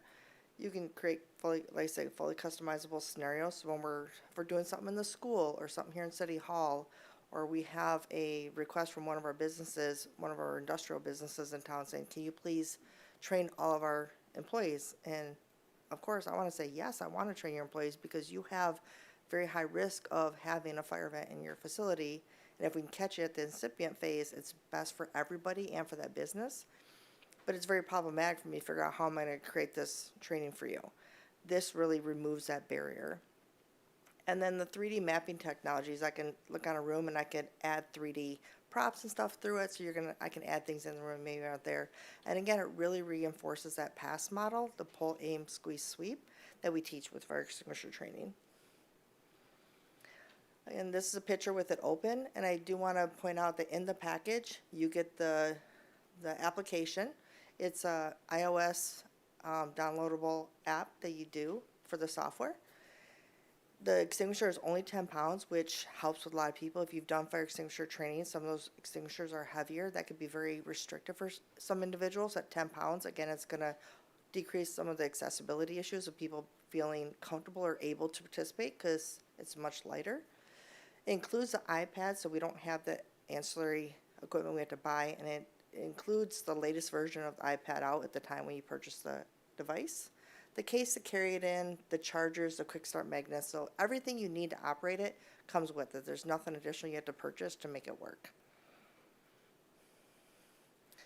As you can see here, it creates a realistic experience in any location. So I can take this anywhere. We could do it outside in a park if we want to train Parks and Rec staff ahead of summer camp, or just in general, what happens if somebody throws something. We've had this in the park where people put something into a trash can or light the grass on fire or something. How do you handle that? Or in our schools or in our businesses or here in City Hall for just staff training or any of them. I can just take a room and say, schedule or program it to put, all right, I want fire in this spot in the room. And when they're looking through, they see that. So if I'm looking at the room, blank eyes, I'm just seeing the room. And when I'm holding an extinguisher and looking, I see the room, but I see this fire in there. And then on there, they're seeing as they're dispensing the fire extinguisher, whether or not it's being effective on there, and the fire's going to react as though they're putting an actual product on it. So it's kind of cool. It does have multiple types of extinguishers in it. So there's 8 different types of extinguishers. So depending on where we're training and what we're training for, it's not all just a dry chem extinguisher, because we know in restaurants they have the special K, the special extinguishing agents that's above like grease fryers or for our food trucks and stuff. So this is something we can utilize and adapt to that for the types of fires or what we have in the scenario, and make sure that they know which type of device to utilize properly, so we can educate as far as understanding how to identify the type of extinguisher, how to select the right one, and then if they don't select the right one, they're going to have a very safe environment, see that it wasn't very effective, and we can re-educate and adjust. So this is kind of what it shows, and then like the quick start, those are those things that I would have in there. I could put out quickly and say, okay, we want to set this up, throw this out. It's going to recognize that there's that specific type of fire wherever I drop that little QR code type thing. And just from all the busy slides, just to kind of round it back in to remind on some of the things about this, is the innovation is kind of unmatched as far as what we have. Some of the others are great. What I was used to for a long time is you'd have like the screen you would set up somewhere, and that would show stimulated fire on it, and you'd aim the fire extinguisher at that computer screen. So there's extra steps, and you're kind of limited to wherever you stick that screen, and it's just like a computer monitor screen. So this definitely can create that next level a little more realistic. The real learner engagement, where they're actually going through the motions of carrying a fire extinguisher, and they're pulling the pin, actually holding, aiming, and moving everything, and figuring out what is that safe distance of moving through. And, you know, it's lightweight, it's portable, the different types of fires, and again, it's less environmental safety and location concerns. So it removes a lot of those barriers to allow us to bring this to everybody and anywhere. So our return on investments for this, it could really impact our public education programs. So we can actually fulfill these requests. This is something we can add to our fire department open houses, different things. Our community risk reduction, this is an element of program that we don't offer right now that we can add. We're meeting with our senior groups that we, you know, go to the senior high rises and communities and work with them. We can actually add this program. Removes location and safety barriers, increases accessibility to all, and expands service offering to our community, you know, a gap we have right now, and for training of my own staff. So our return on investment is we do get improved fire safety knowledge within our community. We have a more prepared community that can help mitigate and avoid increased negative outcomes. And we can create a fee-based program. So when we have, like I said, the one company making the request from us, we'd have a fee schedule to make it cost neutral, so the taxpayers aren't paying the cost for us to go out and utilize, not only for the piece of equipment, for us to train private businesses. We'd have fee based to cover the cost of us going there and providing this for the community or for places in our community. Increase community risk reduction outreach and impact, and of course we could also utilize as a shared resource with our partners, the other fire departments we work closely with, and we share equipment back and forth. We can be a resource to the communities around us. And I put this together because I figured it would be a question when I talk about a fee-based program. What could that potentially look like? So this is just an example of what it could look like. So for a business, a private business says we want this training, and for a small group, so maybe up to 10, where I would send, I could send one staff member to do this because of how easy the setup is. I looked at about $150. What I took is the highest person on our department, like a captain, what their overtime pay rate would be for like 2 hours to figure out the high end of a personnel cost. And then, so if I said a $150 fee, it'd be $120 to cover the cost of the individual out of training, and then the remaining would go toward the equipment. Now, of course, if I have a firefighter go out there, which they would be fully qualified to do, then the amount of money that's covered for personnel costs is lower, and the amount of money that kind of goes to offset the cost of the equipment being utilized is greater. So this is just one example, and so you moved up, you see the number go up because I'd have more people out there, it would take more time. So this is just one way I show you kind of how it break down. The intent is not to have people feel so it becomes so cost prohibitive that we're trying to recoup our entire cost in a year. That's unreasonable. But to know that, if people are going to utilize the technology or we're going to use this equipment for them, they share in the cost that we had to purchase it. So I was trying to find that medium where we are getting some of that back, but not making it so nobody could afford this training that'd be really important for their business. So at that point, I'll take any questions you have. So Chief, does that 17,000, I mean, because an iPad's involved, it's going to need, I guess, upgrades occasionally? Yeah, I Is mean, that incorporated in this price, or is it when you download the software automatically? and when you download the software, you're good to go. So as long as we don't break the equipment and the equipment's serviceable, it gives you everything you need, and you know, you have the support for it. So there wouldn't be like, there's no, for the software, there's not an annual fee to utilize the software or anything like that. It comes with it, you download it, you have the use of it, so there's no subscription fees or usage or anything like that. So with that sense, you know, because they're providing it as part of it, you know, you just have that.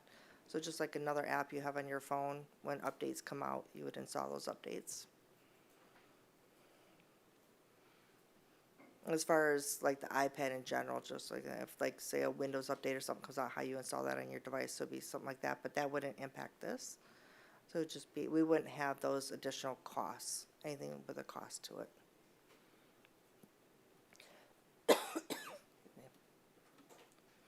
Through the chair, you mentioned breakage. Is there any kind of warranty for the iPad or the equipment?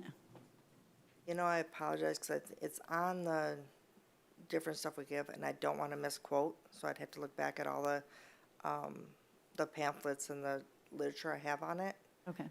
But I would want to verify that because I don't want to give you false information. Through the chair, I'm on their website, and it does say that there's a limited warranty that covers defects in material and workmanship under normal use during the warranty period. It does not state what the warranty period is. So perhaps if you can just follow up with us on the warranty period, that would be helpful. And I could see if, I don't think they offer any type of extended warranty, but I can verify that too, see if that's an option. Through the chair, the scenarios that you can program, can you program to account or create hazards like wind or roadblocks that you would encounter in a traditional use of a fire extinguisher? So like if it's an outside fire, Yeah. you put wind in? Yeah. That's a great question. I honestly don't know. It's like when I looked at a lot of the stuff, that was one factor I didn't think about. Again, it might be in the literature, but you know, I know some of the things as far as if we want to talk to somebody, if somebody's having like a grease fire at home, that's a different from just any food on the stove fire. And we can simulate to that. It has a 3D technology where I can take a room and scan it and then add in props in the software that maybe don't exist in that room. And I know there's a lot of variables built in to make it very realistic. So I think, but I'd have to look at the outside scenarios I can put in and how many of those other variables we have. The other thing is, I do know it has the ability as far as difficulty you can set it at. So if I'm training for the community, I can make it where if you basically get it right, the fire is going to go out. It's not going to challenge you much. If I have my firefighters training on it, I can dial up the difficulty so the fire is really going to challenge you to make sure your skills are good. So I do know it has that ability to change the difficulty level for how it responds, you know, to make it specific to who you're training.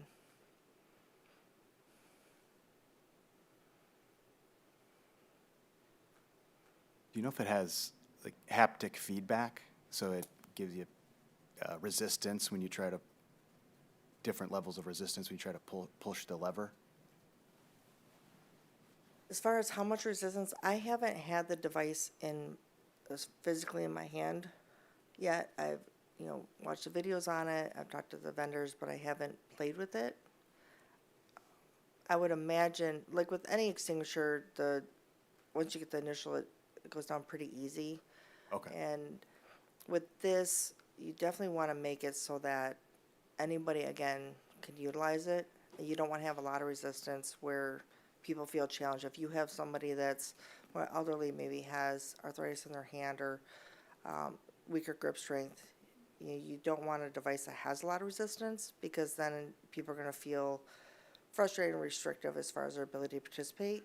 So the bigger thing is them going through the motions and understanding, pulling the pin, because they will still do that, have an aim there, has a nozzle on there, they will still point just like a regular extinguisher, and then have to squeeze the handle and sweep. So it's gonna take them through the motions. You know, you're gonna have lighter, a lot of extinguishers people have at home are lightweight, because you think about the ones we have in our kitchens and stuff, they're smaller ones. If you get into some industrial, or some people have the larger ones at home, and you can have extinguishers that weigh up to like 40 pounds that you're having to pick up and move. There's a lot of people that would not be picking up, they'd be like, I can't do this. So 10 pounds finds that happy medium where they get the feel of an extinguisher, but still not be too heavy or cumbersome for people to participate.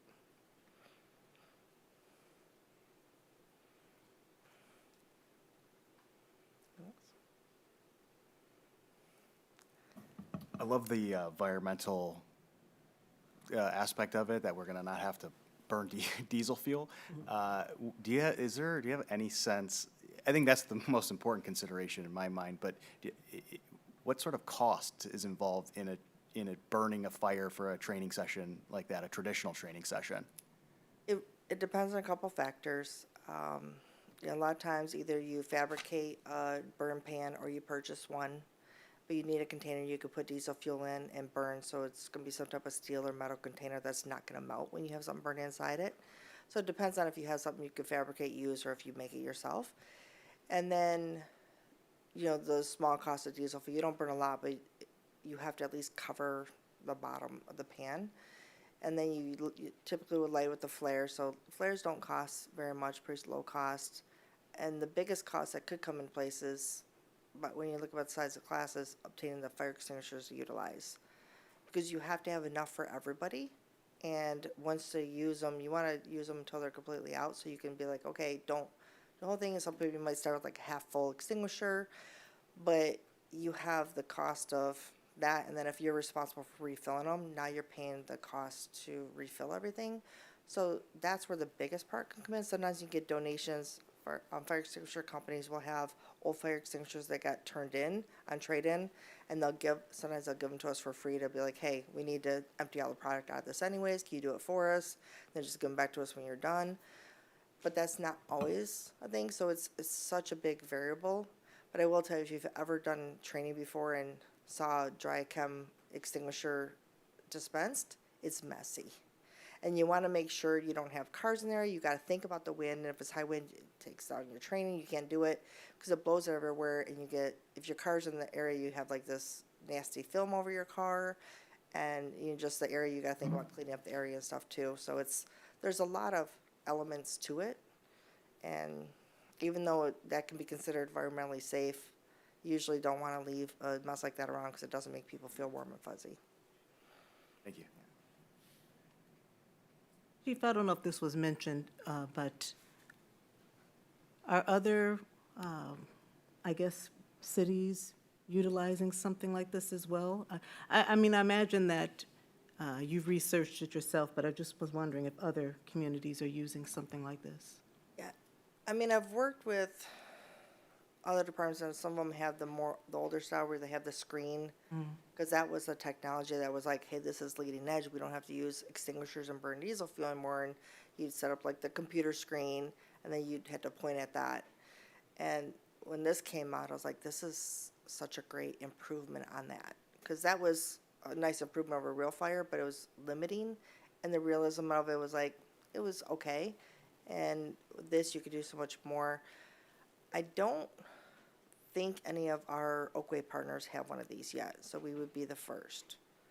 I think they've done some other types of training, and I have a meeting with them this week, this week, and I can verify, but our closest neighbors, I don't think do. And these typically we'll use a lot in our own communities, but it's something we can borrow. Somebody could, just like with our fire safety trailer, Hazel Park said, hey, can we utilize your trailer? And they use it, for their open house. So we try to support each other in those ways too. So that'd be a partnership thing. I generally wouldn't charge it out of the fire department, unless of course they were using it for a business or something. We'd assess our fee schedule. And whatever fee schedule I come out with, I would apply to all three of the communities that we serve as a fire department. So Pleasant Ridge and Red Oak Township would have the same fees that anyone within the city proper of Ferndale would have.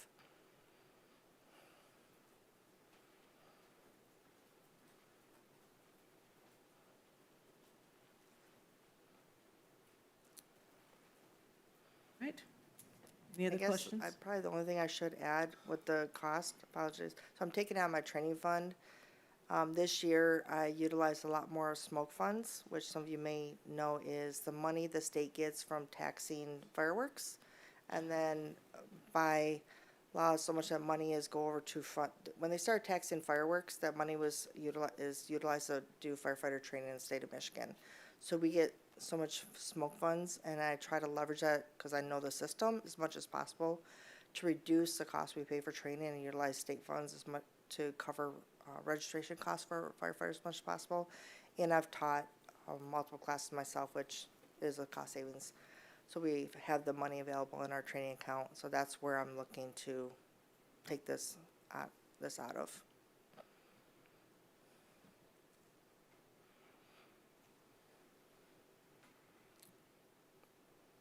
Any other questions for the chief and this tool? All right. It's been motioned and seconded. May we have a roll call? Sabatini, Yes. Mikulski, Yes. Johnson, Yes. Kelly, Yes. Leaks May. Yes. Thank you, Mayor and Council. Motion to approve the purchase of the FIAR fire extinguisher, augmented reality fire extinguisher from JHB Group, Inc., and the amount of $17,474 as submitted by the fire chief has been approved. All right. With that being said, we're going now to call to council, or where I'm going to defer to the city manager for department head updates. Parks?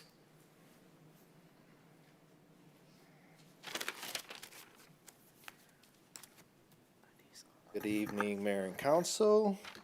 A few updates from the Parks and Recreation Department. So, as you all are aware, we are going to this year be constructing our outdoor recreation support facility at Martin Road Park. We anticipate activity on the construction to begin a little bit later this month, with construction efforts beginning in earnest around May. So later this month, they're going to begin the site prep work to begin the mobilization, which that mobilization will take place a little bit closer to May. We are expecting this to wrap up in late summer, during which time that the construction is going on, all of our amenities will be available. That means the splash pad, the softball fields, the playgrounds, both of the picnic shelters, those will all still be accessible. There may be a portion of the walking path that is shut down for a brief period of time, but if that is shut down, it will be diverted around the project area to ensure that you have continued access to the broader path. That said, there will, during this time, obviously be no restrooms that are available. We have solicited and placed porta potties out there that will remain there in place for restroom access, but there will be no restroom buildings as that is being taken down as part of the project. Yeah, in the completed facility, we'll see additional restrooms, and we'll see a concession stand that is constructed as part of the broader project. Speaking of restrooms, park restrooms will be open beginning May 8th. They will be open from May 8th until October 5th, with a daily schedule that will run from 8 a.m. until 9 p.m. The locks on the bathrooms will automatically lock after 9 o'clock, disallowing access after that time. Moving on to some of our events, we have our Safety Town that is coming up on Thursday, May 21st. It'll be at 6 p.m. at Garbett Park. We're doing this in conjunction with the fire department and the police department, both of which will help us put on a safety tour of on the Safety Town pad that will teach kids some of the traffic safety rules, like what the different signs mean, what they need to do when they cross the streets and stuff like that. We will also be giving away bike accessories as part of this, and also have some additional vendors that will be doing some additional giveaways as well. It is completely free. You just show up, bring your bike, hopefully, and then you can go ahead and participate in everything that we have. We will be announcing a rain date later on. We want to make sure that, because last year we had to cancel it due to the rain, we want to make sure that we do put it on before the kids let out for the summer this year. So we plan on establishing a rain date at a little bit later of a time. And then lastly, we have our Geary Park Skate Jam that is coming up on Saturday, June 6th. That'll be taking place from 11 a.m. to 4 p.m. at Geary Park. There will be various skate park contests, bounce houses, games and activities, a live DJ, vendor giveaways, and food trucks. The event itself is free to attend. You can come and participate in any number of the activities and everything that we have. The only thing that will require payment is the food trucks and a nominal contest entry fee for the skate park contest. We are currently seeking youth vendors for the event. So that'll be anyone that is 17 or under that will get the opportunity to sell their wares or whatever services or artwork that they want to sell at the event itself. We will have more information about that available on our registration site. And then we are also seeking additional sponsors for the event. We have various sponsorship levels. We have a packet available to send out to any prospective sponsors. Anyone that is interested in that can just contact me, Emmanuel Johnson, at ejohnson@ferndalemI.gov. And that is it. Thank you. Through the chair, so, how long will registration be open for the youth vendors? Do you know? I want to say that closes in mid-May. I don't want to say an exact date, but it is like around mid-May, yeah. Thank you, thanks. Yep. Fire. All right, because I missed you guys already. So a couple things, reminder for everybody this time of year, open burn permits. So if you're somebody who enjoys a backyard, campfire, you are required to get an open burn permit. They're only $25 a year. If you had it previous year, you can just renew it. The first year, we do an inspection to make sure you comply with the ordinance. And I will encourage anybody that if you've never got a burn permit and you want to set this up, especially if you're going to put in a custom one with pavers and stuff, call us on the front end before you install it so we can advise you the places to build it that are compliant with the ordinance, or pull up the rules online yourself before you do it. We recently had somebody contractors build a beautiful one in their backyard. Unfortunately, the location did not comply with our ordinance, so they were going to have the contractors come back, disassemble everything, and move it. And I would love to save people the time and money, especially when you're putting that effort into it, to let us be a resource to you on the front end and talk to you if you need help understanding the rules. We're happy to come out, stop out, walk your yard with you, and answer any questions you have. So please remember we're a resource for that, for you too. And so apply for your permits. If you have any questions, please call us. And then remind people for virtual home safety inspection, we do have that. You can access it through the website. And we really want to encourage everybody to know how to keep their homes as safe as possible. And we don't know what we don't know. And going through that is just really helps you get a lot of resources and understand maybe safety concerns in your house. Like, I didn't realize that wasn't safe, or shouldn't do this. And as a thank you, we are giving away some fire blankets. So if you do that and then you want a fire blanket at the end, you have the ability to send a message to us. Just say, hey, I would like my free fire blanket. Here's my contact information, and then we will contact you to arrange getting that to you. So that's just our thank you for being safe and doing the right thing. So. And then we do, of course, still participate in the smoke detector program, so people need those. As long as you're a homeowner, we will come out, we will install them, we will go over that with you too.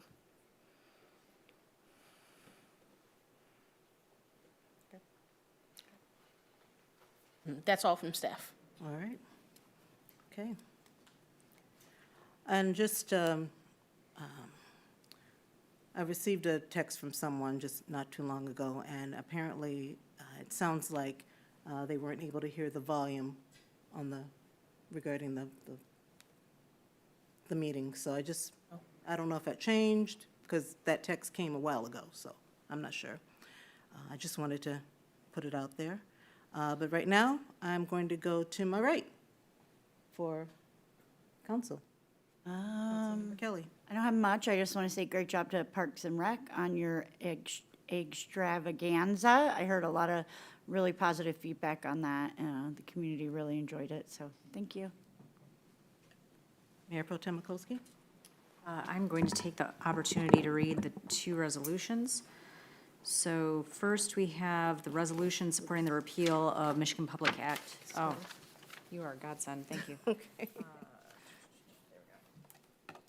The resolution supporting repeal of Michigan Public Act 389 of 2016 and affirming local authority to advance waste diversion goals.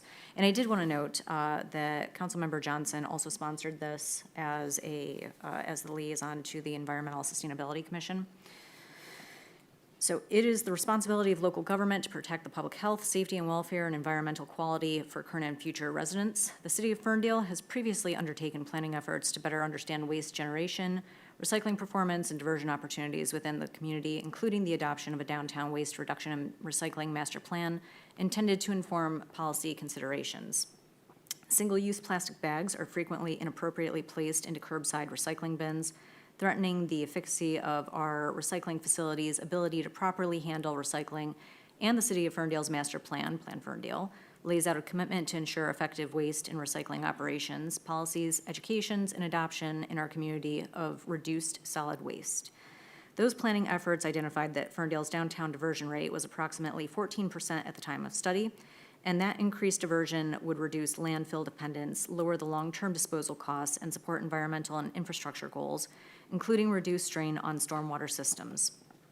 Single-use plastics and their toxic building blocks have become ubiquitous in our modern world, but their widespread use comes with consequences for human health. Plastic production, use, and disposal, and its associated pollution, disproportionately affects frontline, fence line, and indigenous communities, creating or reinforcing social inequalities.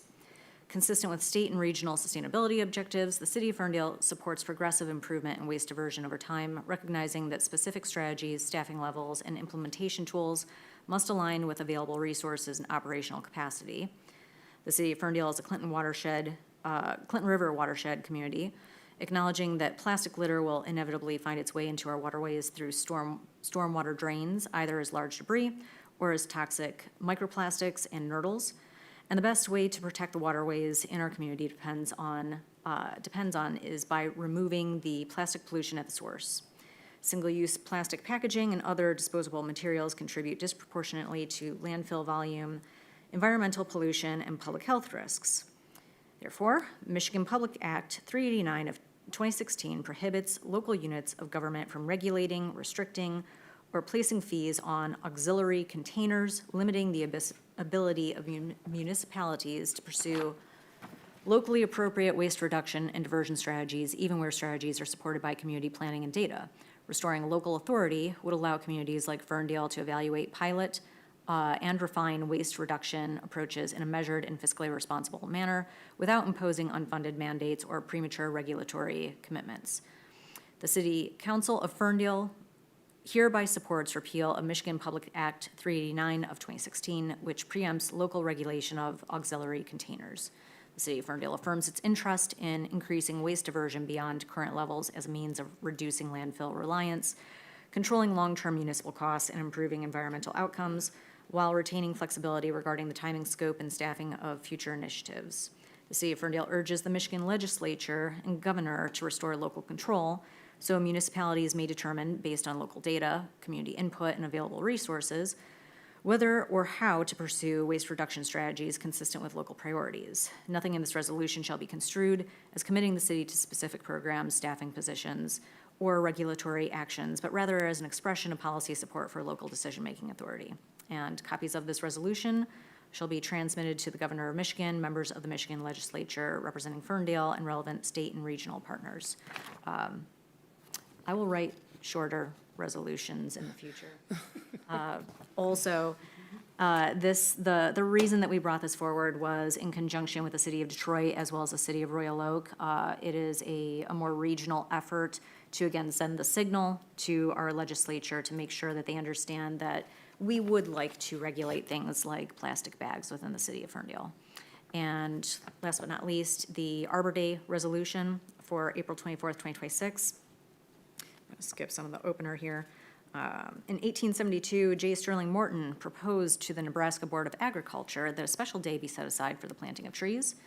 The first Arbor Day was observed with the planting of more than 1 million trees, establishing a tradition that is now celebrated across the United States and around the world. Trees are a vital part of Ferndale's infrastructure and contribute to cleaner air, reduced stormwater runoff, lower energy costs, urban heat reduction, improved public health, and habitat for wildlife. Trees enhance neighborhood character, strengthen property values, and support the economic vitality and livability of our community. Mature trees provide significantly greater environmental and economic benefits than newly planted trees, making the preservation and protection of existing canopy an essential component of sustainable urban forestry. Communities across Michigan and the nation are recognizing the importance of protecting their urban tree canopy through thoughtful planting, responsible development practices, and clear tree protection policies. The City of Ferndale recognizes the importance of balancing growth and development with the preservation and expansion of our urban tree canopy for the benefit of current and future residents. Therefore, the City Council of Ferndale hereby proclaims Arbor Day, April 24th, 2026 in the City of Ferndale.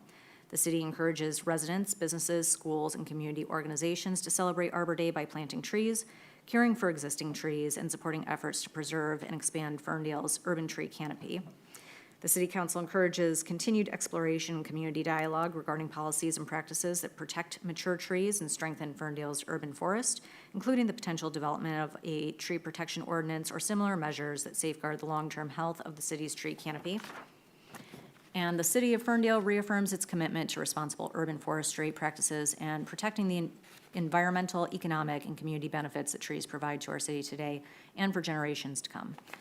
And just as a note on that, I am intending on getting back to work on the tree ordinance and remitting that back over to the Environmental Sustainability for Review, Commission for review after their suggestions have been taken into consideration. And on that note, this would be, I guess, through DPW. Will we be having an event regarding Arbor Day this year? I know typically every year we have something. Do you know offhand? If not, okay, all right. All right, I'm moving down to Councilmember Sabatini. Thank you, Mayor. Not a lot, just wanted to encourage the community to apply to our boards and commissions. I think we've got a dozen to apply to that residents can sit on. Great way to meet the community, great way to impact our community. I know that we have openings on arts and beautification, parks and rec, planning, and others. There's a list online. I'll follow up as well, but you can read about them on our city website as well as find the application. And yeah, that's it. If you have any questions, reach out anytime. Councilmember Johnson. Thank you, Madam Mayor. My only thing tonight is that I must unfortunately announce my resignation from the City Council. As many folks know from the news, Detroit adopted its 13th balanced budget last week. And as part of that process, completing the budget, I was also confirmed as the new Deputy Chief Financial Officer and Budget Director for the City of Detroit. Fortunately, that position is what is considered under Detroit's ethics ordinance as a position with substantial decision-making authority. And under the city's ethics ordinance, I cannot hold other offices or any other positions that could conflict with that decision-making authority on behalf of the mayor of Detroit. So unfortunately, it was either give up my seat on the council or lose my job. And unfortunately, as the council is a part-time gig, not a full-time paying gig, I do need to prioritize my day job. So I will be resigning. This will be my last council meeting. It won't be the end of my service to Ferndale by any means, but it will be the end of my service in this capacity. I want to thank the residents who voted for me and had confidence in me to do the best job that I could do up here, and I think I've tried to do that to the best of my ability. And, you know, I am sorry that I can't complete my term. I know that's sort of it's a sore point for me. I don't like leaving things unfinished or incomplete, but unfortunately, the circumstances are what they are. As they say, the Lord giveth and the Lord taketh away. So I received my dream career job, and unfortunately that resulted in me being required to give up my dream, let's call it recreational job, unpaid job with Ferndale. So I will submit my official letter of resignation probably tomorrow morning. Then the council will accept my letter at the next meeting on the 27th, and then the process will start to fill the vacancy in this seat. I believe they'll be following the application process. So everybody who's listening and watching and interested, and I know there are a lot of folks out there with a lot of strong opinions and big feelings, so it's a great opportunity to put your application in and to complete my term on the council. So I just want to thank my colleagues for, working with me and being friends and enemies in equal measure on various items as it goes, as it always is in politics. But it's been a lot of fun. I've really enjoyed working with all of you. I know you're going to continue to do amazing things. Thank you, Madam Mayor, for your leadership and everything you do for the city and for the residents and for the council. And thank you to Colleen and the team. We've got an amazing city manager, an amazing city leadership team that are doing really incredible things for us. And so every day, it made every day being on this council an excellent experience and a productive experience. So I just want to thank you all and thank the public, and I'll see you around. All right.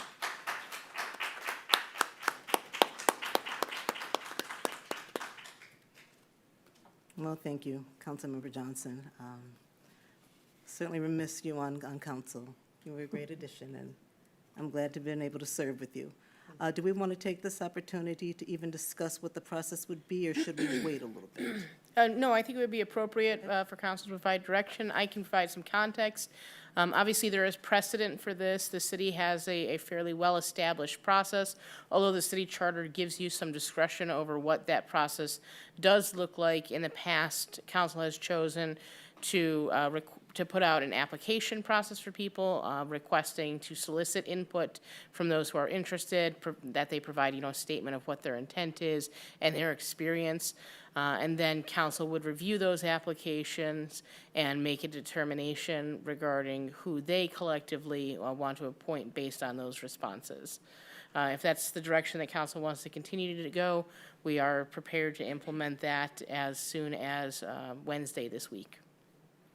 And how long would that process, the application process?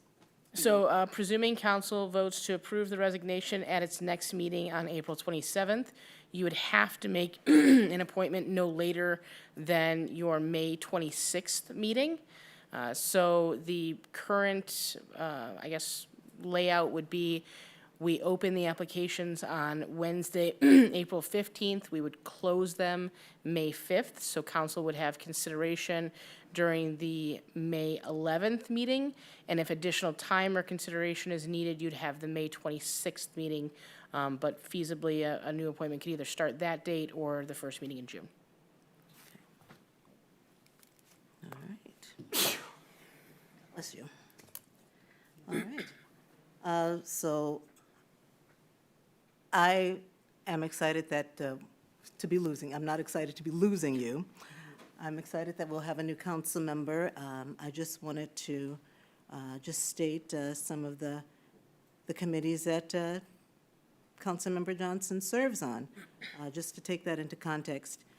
He serves on the Finance Committee, the Incentives Committee, Ordinance Committee, Agenda Committee, Ferndale Ferndale Environmental and Sustainability Commission, and the Ferndale Historical Museum. So just to take that into context, and again, we will miss you terribly. I'll miss it. But you're not moving out of the city, so No. you're around. I'll be in. Still a All right. bad penny, turning up all the time. All right. And also, I want to take this opportunity to congratulate the Ferndale Winter Guard on their third place finish in the state. Let's give them a clap for that. That's huge. And with that being said, I probably had a lot more to say, but I'm telling you, these council meetings, every time we talk about things, it just kind of just flies out of my head. So I'm going to close this meeting as Real a. quick, I'm sorry, before we close. You want to say something to Donnie? Well, yeah, but I think we need to get some clarification on the process for how we're gonna fill that seat. So, I personally think that the application process would work fine, and I like those timelines that you mentioned. So where the application would be finalized on the 5th, we could potentially make a decision at that first meeting, and if we need more time, then we could make it at that second meeting in May, right? Yes, and thank you. Yes, I do need council direction on this. It is very much a council-driven activity, so. You need a motion or just discussion? No, I think just discussion and council consensus that that's the Yeah. path we want to take would be sufficient. Yeah, I'm comfortable with that path, move us forward. Yeah, well, I'm just curious, what's the alternative? What are the alternatives? Really, the way that it was explained to me is the charter's written in such a fashion that you could come up with whatever sort of process that you want to decide what the next council member, who they would be. I think you want to have some sort of fair and impartial process, and a process that is tied to reasonable decision-making. Certainly, we're not going to open up American Gladiators here, but, you know, at the end of the day, you do have a lot of discretion in terms of what the process is going to look like. If we did it as we've done in the past, it would be you'd fill out the commission application, attach your resume, that would be put on public record, you know, and the applicants would have a 3-minute opportunity to come up here and speak. Yeah, it would be. If we wanted to do Yes, that. yep, exactly. And then we can discuss it ultimately, make a decision, or if we have some questions, we could put it off to the next meeting. But it would have to be made at the next meeting. Yes, no later than the May 26th meeting, Okay. you'd need to make a decision. Okay. And that, giving it to the 5th, that would be almost 3 weeks to collect Yeah, applications. a little, just shy of that. 1 day shy, yeah. No, I'm perfectly comfortable with the process that we've done in the past. It's worked. Individuals came up to the podium, said why they wanted to be on council, and we vote for it right here at the dais that particular night. I would also be comfortable with that process. That's all the direction I needed, I appreciate it. Through the chair. I will just say a little something to Donnie. I kind of love our relationship.